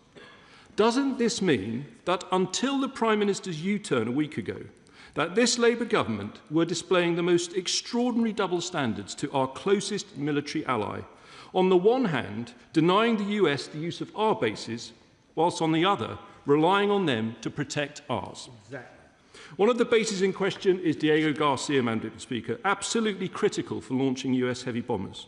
Now, it's bad enough for the Prime Minister to be U-turning over permission to use Diego Garcia whilst it is still our sovereign territory. How much worse will the situation be once we've started paying billions for the pleasure of Mauritius, a close ally of China, to have a say on whether such action complies with international law? So isn't it the case that when it comes to the Prime Minister's next and 17th U-turn, the best thing he could do is to scrap his crazy Chagos deal and spend every penny on the British Armed Forces? But this isn't just about the future of Diego Garcia. Last week, the Cypriot Foreign Minister said, and I quote, "There are questions about the future of the UK's military bases on the island." Isn't the reality that Greece, France and Spain are all sending ships, and that Labour's failure to deploy the Royal Navy to the Eastern Mediterranean has completely undermined our international standing, not just in the eyes of our many allies in the Middle East, but also in the eyes of those who can now exploit such weakness? So can the Secretary of State give his cast iron guarantee that UK sovereignty of our bases on Cyprus is not up for negotiation? Madam Deputy Speaker, of course, it's not just HMS Dragon that everyone is waiting for. At a time of war on multiple fronts, we've now been waiting months and months for the government to publish its long overdue defence investment plan. I cannot emphasise how serious this is. Britain urgently needs to rearm. It was right that we gave a huge amount of munitions to support Ukraine, but that has made our need to rearm even more pressing. Correct. So when exactly is the government going to publish the defence investment plan? Can the Secretary of State at least say if it will be published before local election purdah commences? That is a key question. Finally, isn't there a simple reason why there's no defence investment plan? And isn't it the same reason that for the first time in almost half a century there are no Royal Navy warships in the Middle East? Because when it comes to defence spending, this government has prioritised welfare over rearmament. Yes. They've chosen to spend billions more on benefits rather than strengthening our defence in a dangerous world. So, Madam Deputy Speaker, after all the Prime Minister's dither and delay, U-turns and weakness, will the Secretary of State finally demand from his Chancellor what we all know our armed forces need, a properly funded plan to get to 3% on defence this Parliament? Secretary of State. Well, let me start by recognising the fact that he supports the steps that we've taken to put UK defence capabilities into the Middle Eastern region, that his recognition and support for the fact we did this in advance of the current crisis, and these capabilities and our coordination of them have been alongside US allies and have been purely defensive in nature. We have been doing what Britain can best contribute to the protection of British interests, British personnel, British bases and British allies in the region. He asks me about Dragon. Well, we've been building up that significant military presence in the Middle East since January, which he, for the first time, has recognised and welcomed. It is totally right that as circumstances change, so should our military posture. He asks me when this option of Dragon was first put to ministers. As the Chief of the Defence Staff said on the BBC on Saturday, he looked at the proposals for Dragon being deployed to the Middle East on Tuesday last week, and I signed them off the same day. And I say to the right honourable gentleman, if he is unhappy about the state of the British Navy, he should take a hard look at his government's own record. Over 14 years, they hollowed out and underfunded our forces. They cut £12 billion from the defence budget in their first 5 years. Total frigate and destroyer numbers were cut from 23 to 17. And in 14 years in government, they didn't order a single new destroyer. Madam Deputy Speaker, we only have Dragon. available to go to the Middle East today because the Labour government commissioned it before 2010. And I am proud. I'm proud of the work our military are doing in the Middle East. I reject claims about the response. We've got ahead of the first strikes in the way that we've said. And I've been unable to find any evidence, in public or in this House, of the Shadow Defence Secretary calling at any stage for military assets to be moved to the Middle East before the war began. Indeed, the Shadow Foreign Secretary, barely a month ago in this House, was saying in this chamber, calling for our military, and I quote, to prioritise or repurpose inventory to contribute to NATO's High North missions. He really is proving himself quite an armchair general. General hindsight, wise only after the event. And I'm really disappointed. He asks about the dip. We're working flat out to produce that. He asked about defence spending. He cut it. We invested in defence. We're rising the greatest increase in defence spending since the end of the Cold War. This year alone, we're spending £62 billion on defence. That is £8 billion more than the last year of their government. And I'm really disappointed, and I tell you our forces are disappointed, that he did not stand up and offer an apology for what his leader said on Friday. His leader's claim that British forces in the Middle East are just hanging around is totally wrong and deeply insulting. They are working flat out in the face of air raid sirens and warnings to protect British lives, protect British interests, protect British allies, and it's time the Tories did the decent thing, apologised for her remarks and withdrew them. Chair of the Select Committee, Tanmanjeet Singh Desi. Thank you very much, Madam Deputy Speaker, and I thank the Defence Secretary for advance sight of his statement and his operational briefing before. And I also want to pay tribute and praise our armed forces for their bravery, dedication and professionalism to defend our citizens and our allies in the region. I agree with the Defence Secretary that we must urge de-escalation and a return to the negotiation process. And I also am glad that the government pre-positioned Typhoons, F-35s, counter-drone units and other air defence assets into the region. But the lack of a naval presence should be a cause of huge concern for all of us. I appreciate the Secretary of State's comments that our armed forces are significantly overstretched from the high north to further beyond, and that the hollowing out in recent years has meant that we do not have enough assets. But what is being done to urgently rectify the situation and increase the investment into defence in the near future so that we can be in several places all at once? I'm grateful for my honourable friend's support for the action that we've taken, the deployments that I've decided to commit to the region. He asks about what are we doing to make good 14 years of our armed forces being hollowed out and underfunded under the previous government. The first step to is increased defence spending. This year, more than £8 billion greater than the last year that the previous government was in. £270 billion in this Parliament alone, the single biggest increase in defence spending since the end of the Cold War, and a defence investment plan that will follow up the Strategic Defence Review, a vision and a plan for rebuilding our forces, strengthening our deterrent, integrating our armed forces for the future, and harnessing the accelerating power of new technology, something that I'm grateful to he and his Defence Committee members for supporting and recognising. Yeah. Lib Dem spokesperson James McCleary. Thank you, Madam Deputy Speaker. May I thank the Secretary of State for advance sight of his statement today and echo his praise for the bravery and professionalism of our armed forces putting their lives on their line for us all. The Liberal Democrats continue to have grave concerns about the UK being dragged into Trump's illegal war. However, it is fair to say that the situation has evolved very quickly.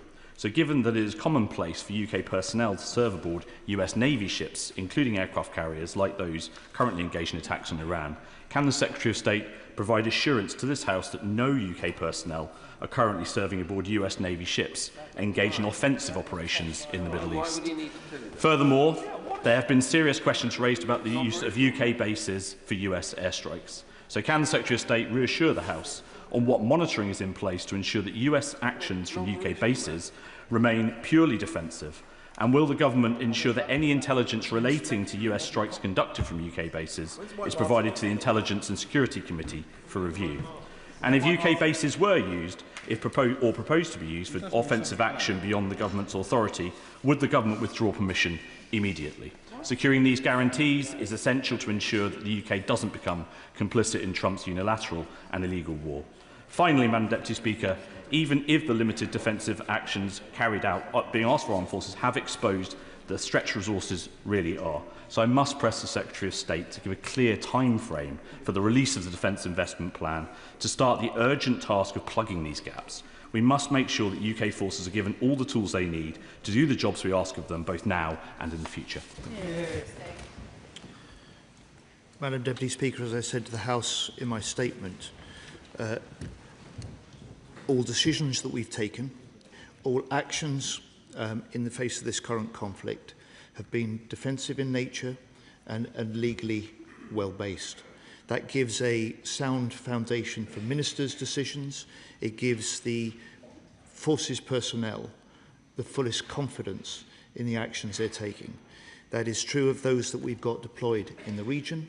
It will be true of those that we have embedded, I'm proud to say, in the US forces around the world. And I'm proud, Madam Deputy Speaker, that our US-UK relationship remains deep and close, and that we continue to do things together that no other nations will do. Emma Lewell. Thank you very much, Madam Deputy Speaker. The Secretary of State is right that our armed forces are the very best of us. Australian and British media are reporting that HMS Anson has departed Western Australia ahead of schedule. Can my right honourable friend indicate whether HMS Anson will play a role in defending British interests in the region on her voyage home? Madam Deputy Speaker, there are certain things that I will not and cannot disclose publicly, and the operations of our submarines fall into that category. My honourable friend is a long-standing member of the Defence Select Committee. I know she will understand the sensitivity and the potency of our submarine fleet. I know she asks the question, but she cannot realistically and reasonably expect the answer, and I know she knows that. Lincoln Job. Thank you, Madam Deputy Speaker. Can I thank the Secretary of State for his statement? At that dispatch box about half an hour ago, perhaps unwisely, the Chancellor of the Exchequer delved into the world of military strategy, and she said a couple of things which were slightly alarming. Firstly, she upbraided, actually, the Shadow Chancellor for not calling for the de-escalation of the operations against Iran, and yet the Defence Secretary's own statement only mentions de-escalation when it comes to the situation in Lebanon. So could he just clarify whether he is calling on his American counterparts to de-escalate in Iran or not? And secondly, she said that in order to open the Straits of Hormuz, we would need to support something she called cross-country operations with France and the US, and that we were ready to do that to open the Straits of Hormuz. Could he comment on that too, please? Madam Deputy Speaker, we as the UK Government are urging Iran to de-escalate. We are deeply concerned about regional stability, and part of the reason for our coordinated defensive actions, the contribution that we're making in the regional coordination centres, but also with our jets flying in defence of Middle Eastern allies, is to reinforce regional security and stability. Now, my honourable friend, the Chancellor, made an important statement this afternoon and included the commitment that she can confirm she'd approved for the Ministry of Defence access to the Special Reserve to deploy additional capabilities as they're needed to the Middle East. I'm sure the House will welcome that, as they will welcome the fact she said, I'm committed to giving our military the resources they need. Fred Thomas. Thank you, Madam Deputy Speaker, and I strongly welcome my right honourable friend's leadership at this time. One of the defining characteristics of the UK's response to the crisis when Russia full-scale invaded Ukraine in 2022 was the political unity that this party offered our country in that response. So does my right honourable friend find it extremely disappointing to find the Leader of the Opposition saying that our military are hanging around when they are putting themselves in harm's way to defend our interests abroad? And does he expect, like I do, the Opposition Secretary of State to perhaps apologise for that really disappointing, cheap political point scoring? My honourable friend is entirely right. When I had the honour of spending part of Thursday with our personnel on our base in Akrotiri, it wasn't just the teams and the pilots flying the fast jets that are working flat out. The F-35 team I spoke to had deployed at 5 days' notice to Cyprus. It was the whole military personnel on that base, including those looking after and ensuring the relocation of non-essential personnel and families to hotels in the Pathos area. Madam Deputy Speaker, nothing could be further from the truth. Nothing could be more insulting than the suggestion that they're simply hanging around in the Middle East.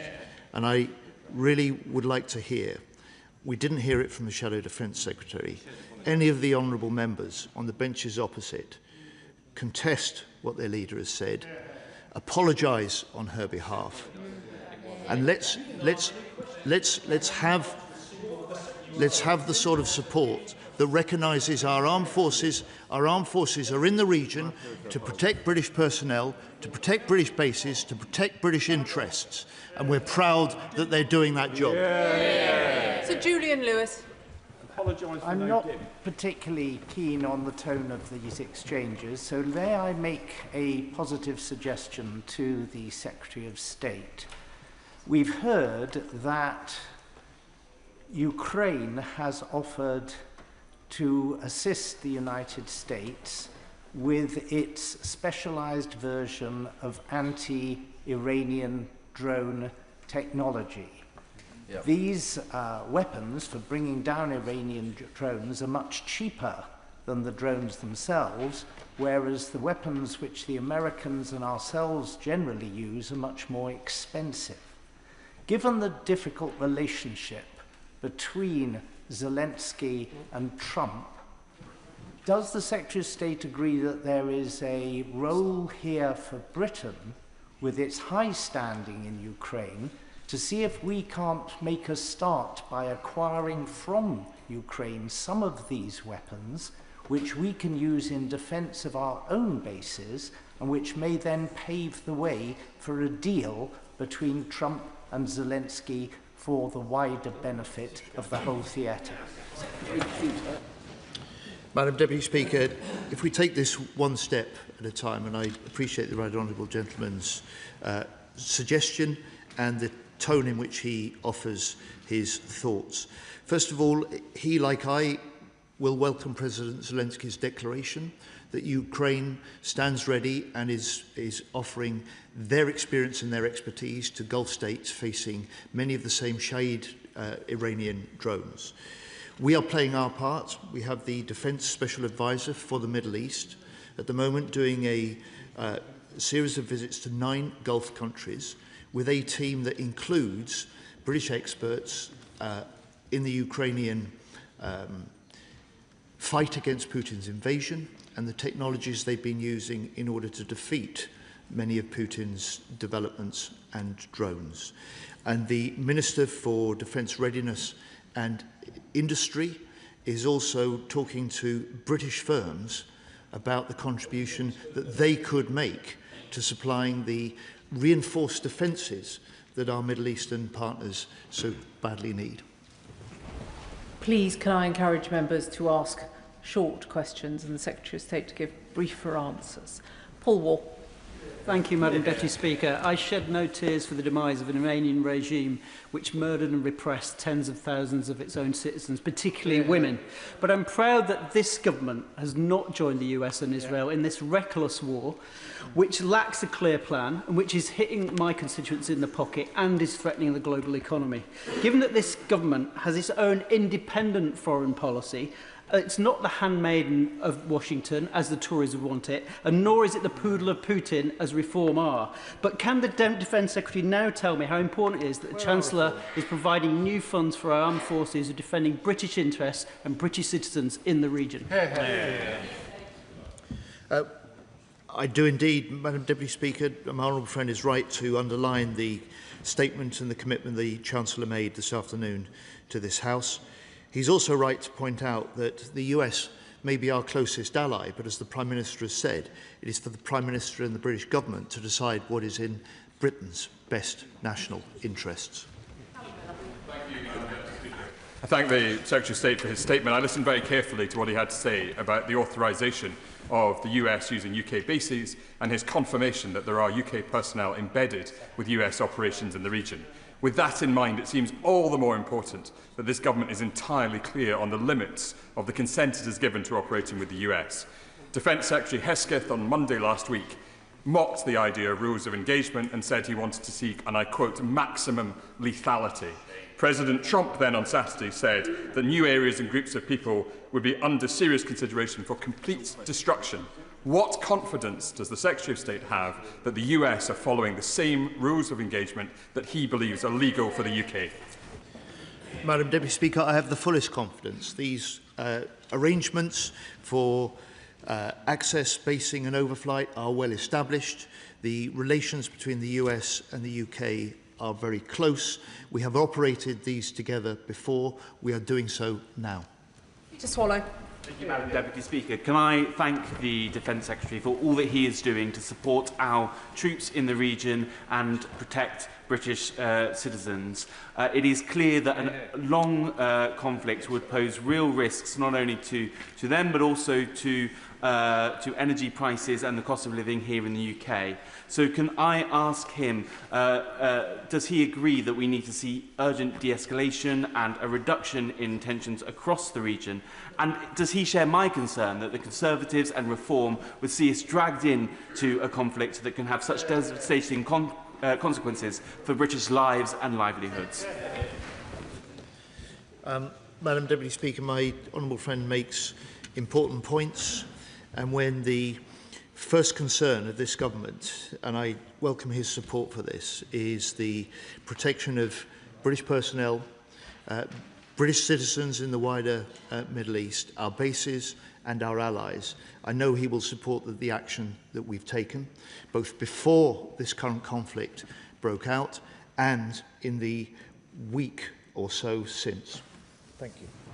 Dr. Andrew Murison. Thank you, Madam Deputy Speaker. Isn't the problem here not our military capability?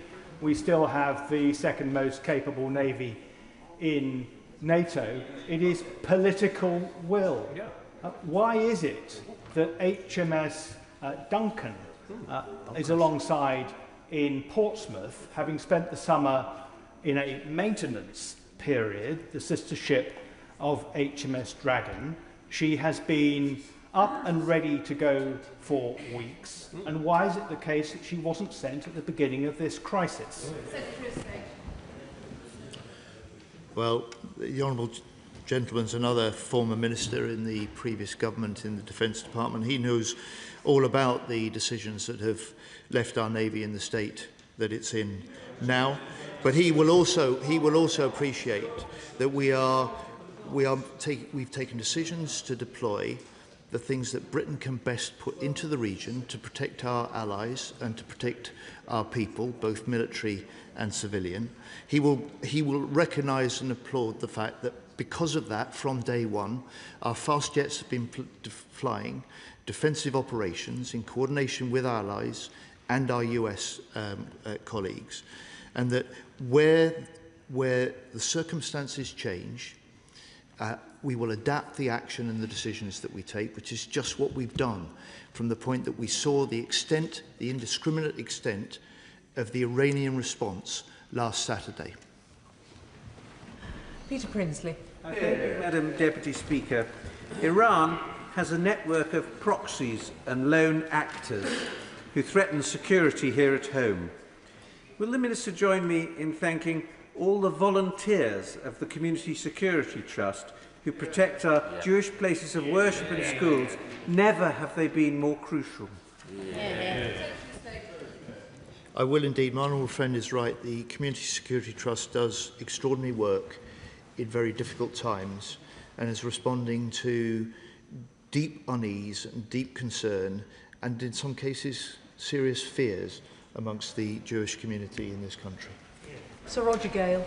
Thank you, Madam Deputy Speaker. May I first say that I don't know of anybody on these benches that would not wish to associate themselves with the Secretary of State's praise for the courage and determination of our armed services, both worldwide and particularly in Cyprus. I have to declare an interest, Madam Deputy Speaker, as you know, as an honorary citizen of Cyprus. The Republic of Cyprus has maintained a principle of neutrality, and that has served British nationals and others well over many years. Akrotiri is based exactly almost between Paphos and Larnaca. It's a very difficult situation for the Secretary of State to square. Could he tell the House what steps will be taken to protect those many British nationals resident in Cyprus and those many other British visitors who hitherto have gone to the island for their holidays? I'm grateful to the honourable gentleman's remarks about our armed forces, and I will ensure that those are passed on. I hadn't realised he was an honorary citizen of Cyprus, and I hope he will appreciate in my statement I confirmed that the head of the National Guard confirms that cooperation between our militaries has never been closer, and I hope he'll appreciate that the defensive capabilities and activities that we are running from Akrotiri are part not just of defending our base, but defending our people right across Cyprus and the island of Cyprus itself. And from that island, we can also and are help defend regional allies. Alex Baker. Thank you, Madam Deputy Speaker. I want to say thank you to the Secretary of State for everything that he is doing to support all of my constituents in the region and keep them safe. I know that he and I share a priority that we need to get our serving personnel the capabilities that they need.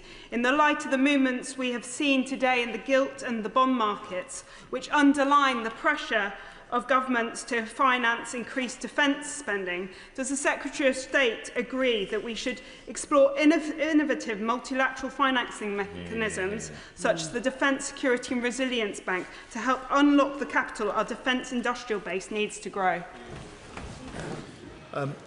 I do, and we are.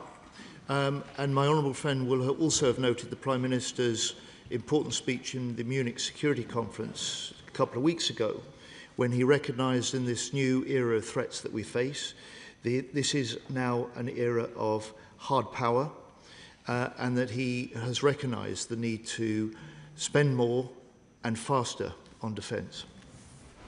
Stuart Anderson. Thank you, Madam Deputy Speaker. I visited the UK-US Bahrain base at the end of last year, and on the 5th of January this year in the Venezuela statement, I said that we were exposed in Bahrain with the naval assets. The Secretary of State has rightly said from the January they've ramped up the UK presence over there. If last Tuesday was the first that the Chief of the Defence Staff saw a request for naval assets to go to that region, what has gone wrong during that time, and is this a strategic failure to take that long to put those assets on that desk? Madam Deputy Speaker, I've explained to the House the range of defensive capabilities that we put into the region ahead of this current conflict. When we saw the scale of the Iranian reaction to the strikes, the retaliation from Saturday onwards, it was clear we needed to do more, and I have, and I've explained that to the House. I've also explained that these aren't just British defensive assets deployed on a fully legal basis. These are deployed in full coordination with our US and other allies. And HMS Dragon, as I've explained, will take up its position in the Eastern Mediterranean alongside other defensive destroyers that the US has already deployed in the area. Alex Ballinger. Deputy Speaker, the Shadow Secretary of State laments the state of our Royal Navy, but he will remember that it was his party that cut investment in our Royal Navy over 14 years, cut the size of a number of warships we had by 25%, and ordered no new destroyers in that period either.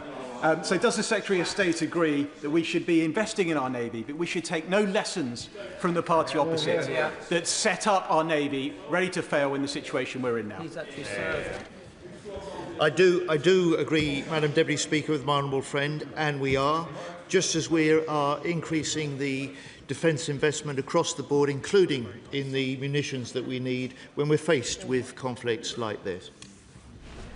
Members will have noticed that there's still a lot of people on their feet. I'm aiming to finish this statement around 1:15. I call Richard Ford. Thank you, Madam Deputy Speaker. The Secretary of State made the distinction between permitting the use of British bases for offensive and defensive action.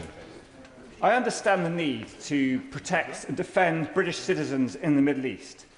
But can the Secretary of State explain how he is seeking to maintain this distinction between offensive and defensive action, given it would require a degree of control over US military activity that the British government may not possess?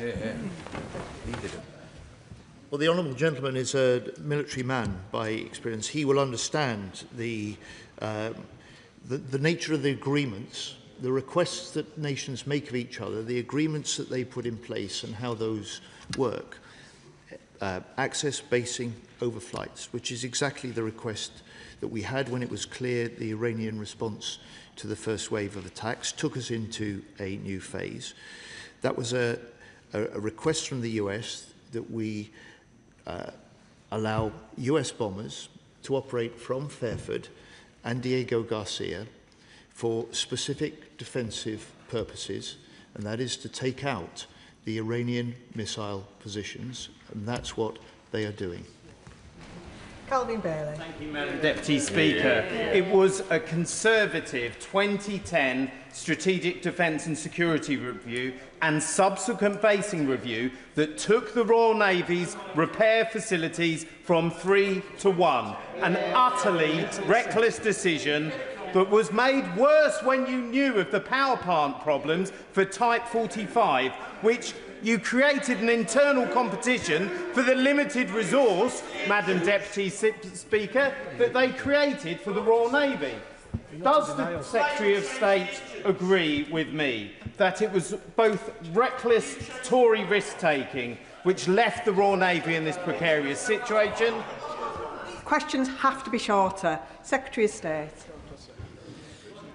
I do agree with my honourable friend, Madam Deputy Speaker. He speaks with the authority of someone who was serving at the time in 2010, when in that first year they cut £2 billion from the defence budget, and in those first 5 years they cut £12 billion from defence.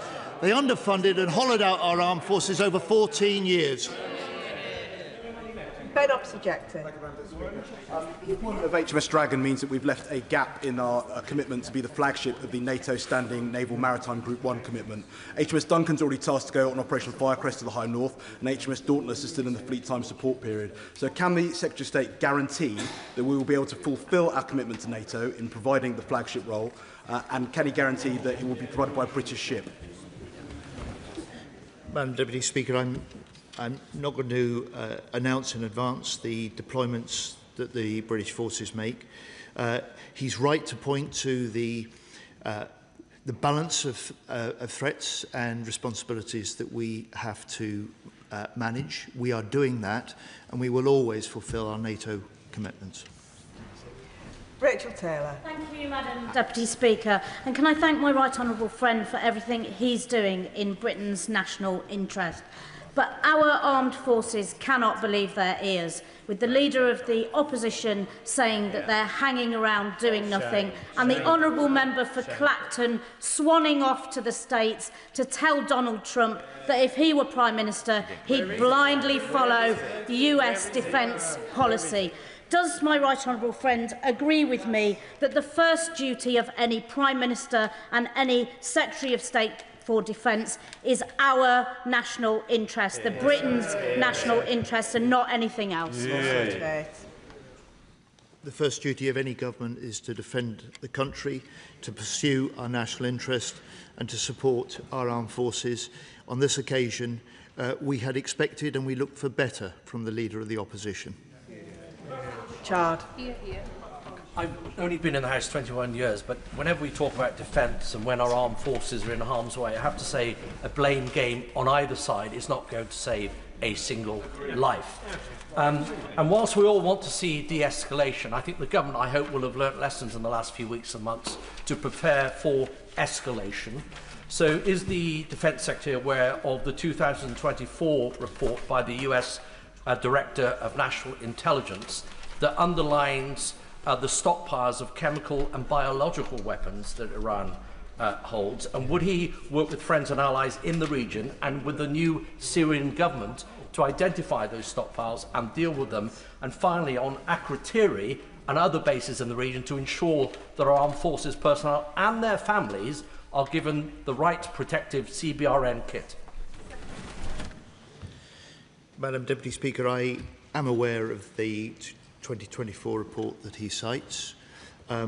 We are aware of those risks, and I say to the House, the Right Honourable Gentleman puts his 21 years as a member of this House to good effect in the comments that he makes this afternoon. Imran Hussain. Deputy Speaker, we should be deeply alarmed at the sight of US bomber jets arriving at UK military bases ahead of joining President Trump bombing Iran. These attacks violate international law. The suggestion that these aircraft would be used only for defensive purposes is frankly absurd. Their deployment risks dragging Britain into unlawful attacks and the loss of further civilian life. So can the Minister explain what assurances he can give this House that UK bases will not be used to facilitate further unlawful attacks and that Britain will not be dragged deeper into an illegal war that the majority of the British public do not support? British bases will be used by American aircraft for fully lawful defensive purposes spelt out in the agreement that we have with the US, and that is to destroy Iranians' missile bases that are holding such indiscriminate risk and threat to our personnel and our allies in the region. Savile Roberts. Protecting livelihoods and limiting the cost of living hit both depend on President Trump ending his war of choice. I doubt whether he cares a jot about the damage he's doing to our economy, but he does care about his poll numbers. Does the Secretary of State agree, therefore, that it is a matter of national security that every method is used to make clear to the President how his reputation prior to the midterms is best served by bringing this crisis to a speedy conclusion? Well, the last thing that the Honourable Lady is going to find me doing is sort of commenting on American political affairs.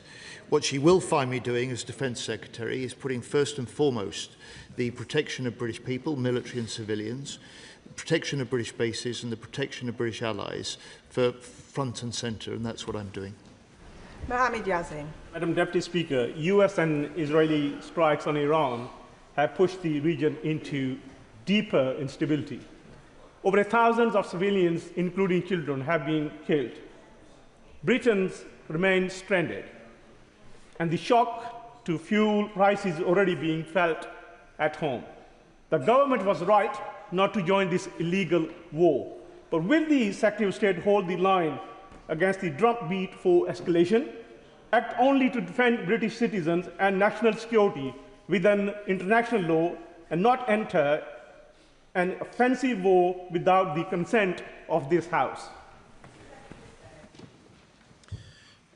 My honourable friend will have heard me say in my statement and in response to other questions, the principles on which the decisions we've taken are based. Those are principles that will continue to inform any future decisions that we take as circumstances in this conflict may change. Sir Ian Duncan-Smith. Madam Deputy Speaker, nobody supports the armed forces more than I do, and he has my full support. and my respect, as he knows. But I do want to ask a simple question. There seems to be some confusion, it seems to me, on the government backbenches, that somehow the government has kept them out of this war. The government has not kept Britain out of this war because we are in the firing line in our bases and our allies. And so can he now confirm to me that when the Chancellor stood up and talked about the Straits of Hormuz and the necessity of taking action where it's applicable, that the UK will, and in international law can, take action against threats to oil tankers and other facilities in the Straits of Hormuz by the Iranians? Madam Deputy Speaker, we will take the action we need to defend British interests and British personnel and British civilians. He's right to say that our personnel are at risk. He puts it in the firing line. And I'm incredibly proud of the work that they're doing, not just to protect our bases and each other, but to protect our allies in the region and to lead the coordination of defensive operations that help keep the Middle East safe in the face of these Iranian attacks. Damien Egan. Thank you, Madam Deputy Speaker. Targeting of RAF Fairford by Iranian proxies represents a direct act of aggression against the United Kingdom. The Iranian regime has repeatedly shown its willingness to export terror internationally and across multiple fronts.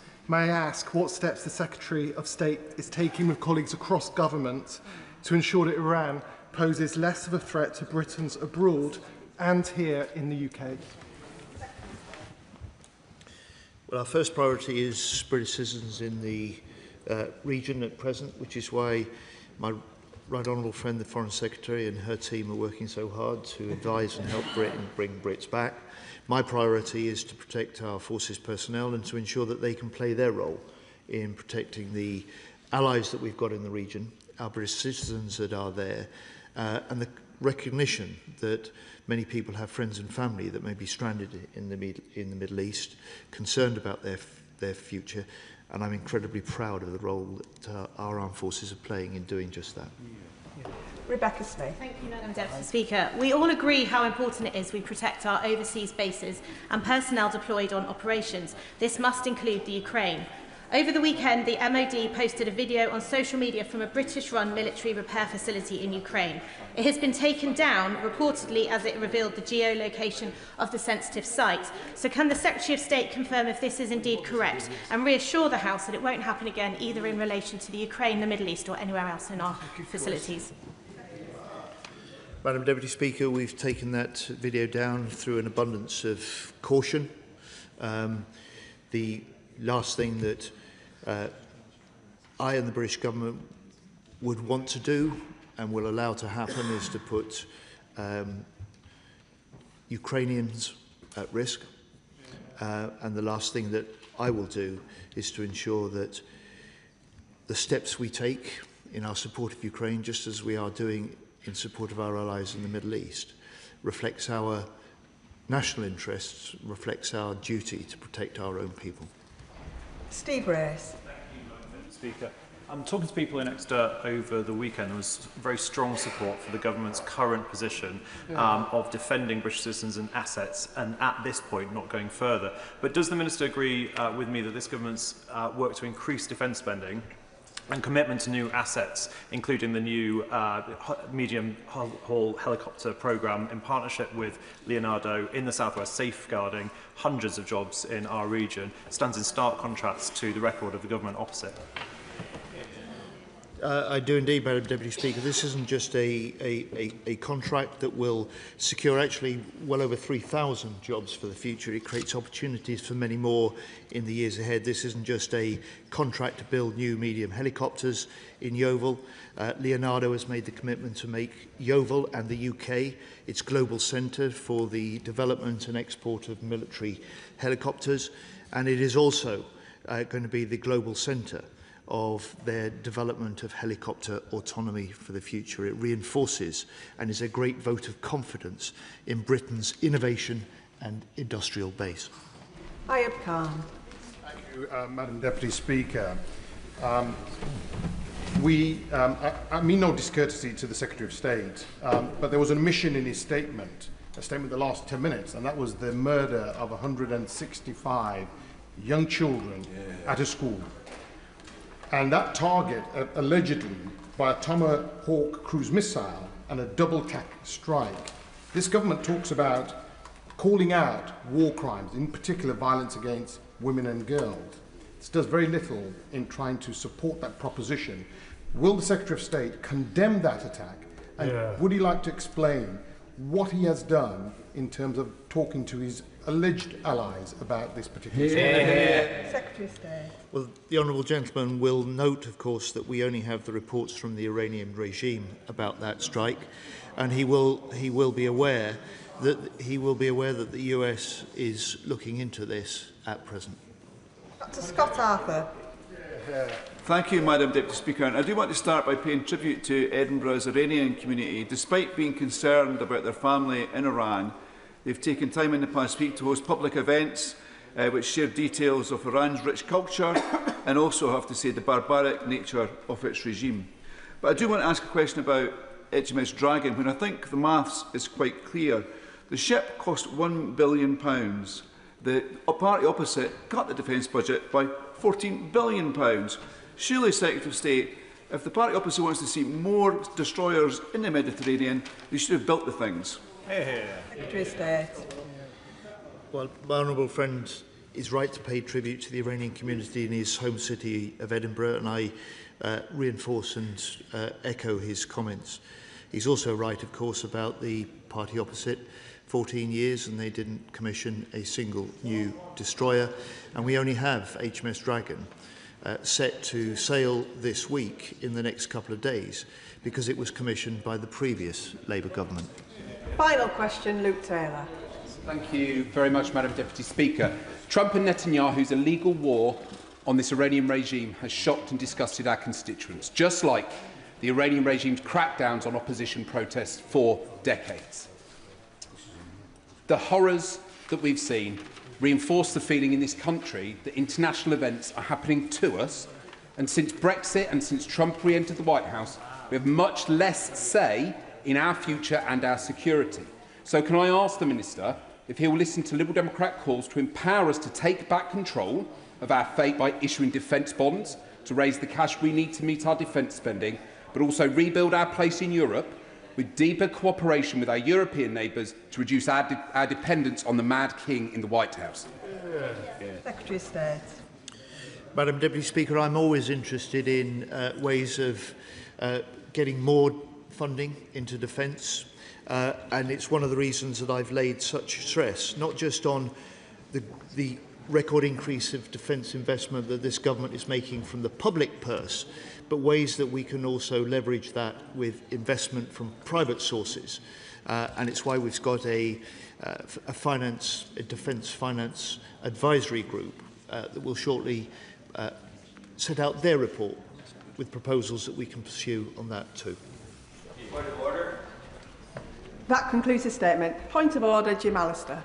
Madam Deputy Speaker, at the end of the first statement, it was indicated from the Chair that those who were not called on that statement would be prioritised in respect of this second statement. Did that happen? No. And if so, why not? I thank the honourable gentleman for his point of order. There has been a degree of prioritisation, but no guarantee. I am sure he understands that the time pressures on this chamber are sometimes absolutely impossible. With 3 government statements and an important debate, it is just impossible. We now come to the next statement. I'll give the front benches a few moments to swap over.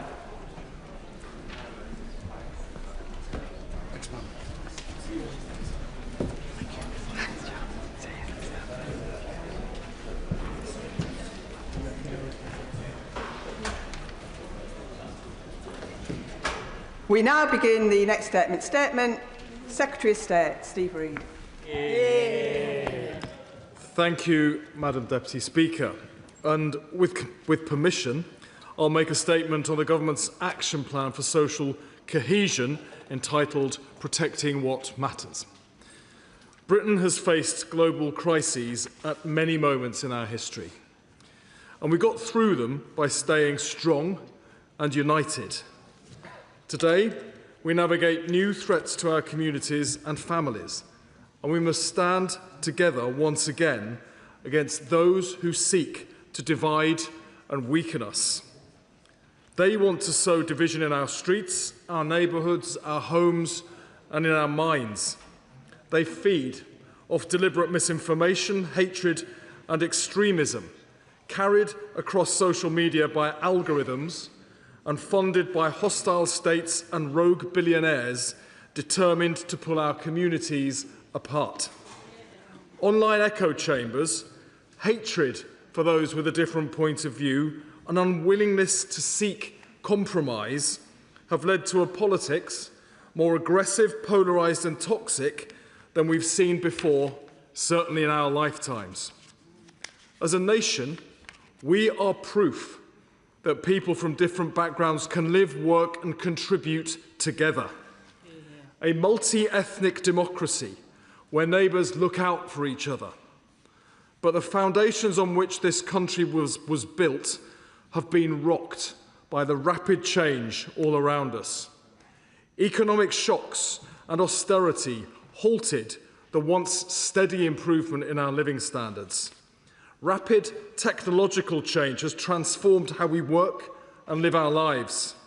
Intergenerational unfairness, regional inequality, an ageing population, the Tory open borders experiment and the disruption caused by their asylum seeker hotels policy.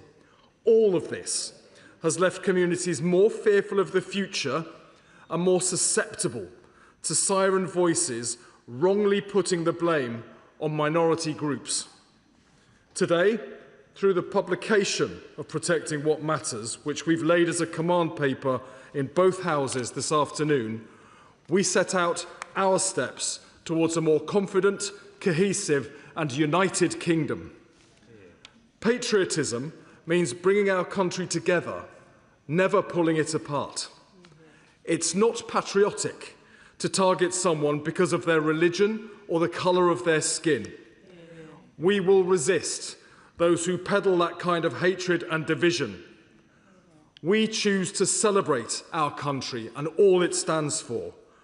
We choose to come together in the best of times and the worst of times. We choose to take on those who seek to divide us. That is patriotism. Our action plan aims to build confident communities that have hope in the future. There is a direct link between declining high streets and a sense that the country is going backwards.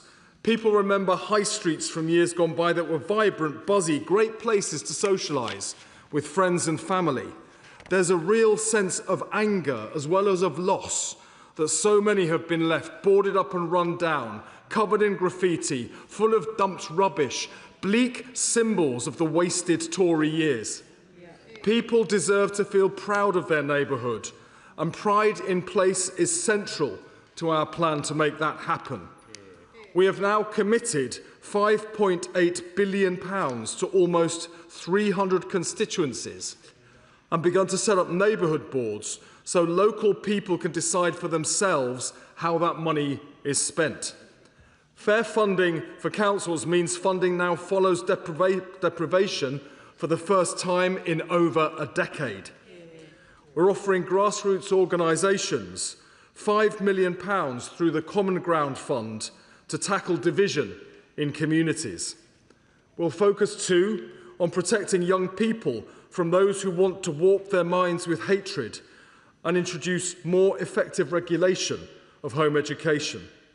The first ever register of children not in school, stronger oversight where children may be at risk, and piloting a new approach where new safety checks are carried out before a child can be taken out of mainstream schooling. It's important children grow up understanding the diversity of our nation, so we're investing £500,000 to link schools serving different communities to make sure they know and understand each other better. We will establish a social cohesion measurement framework so we can identify risks early and act quickly.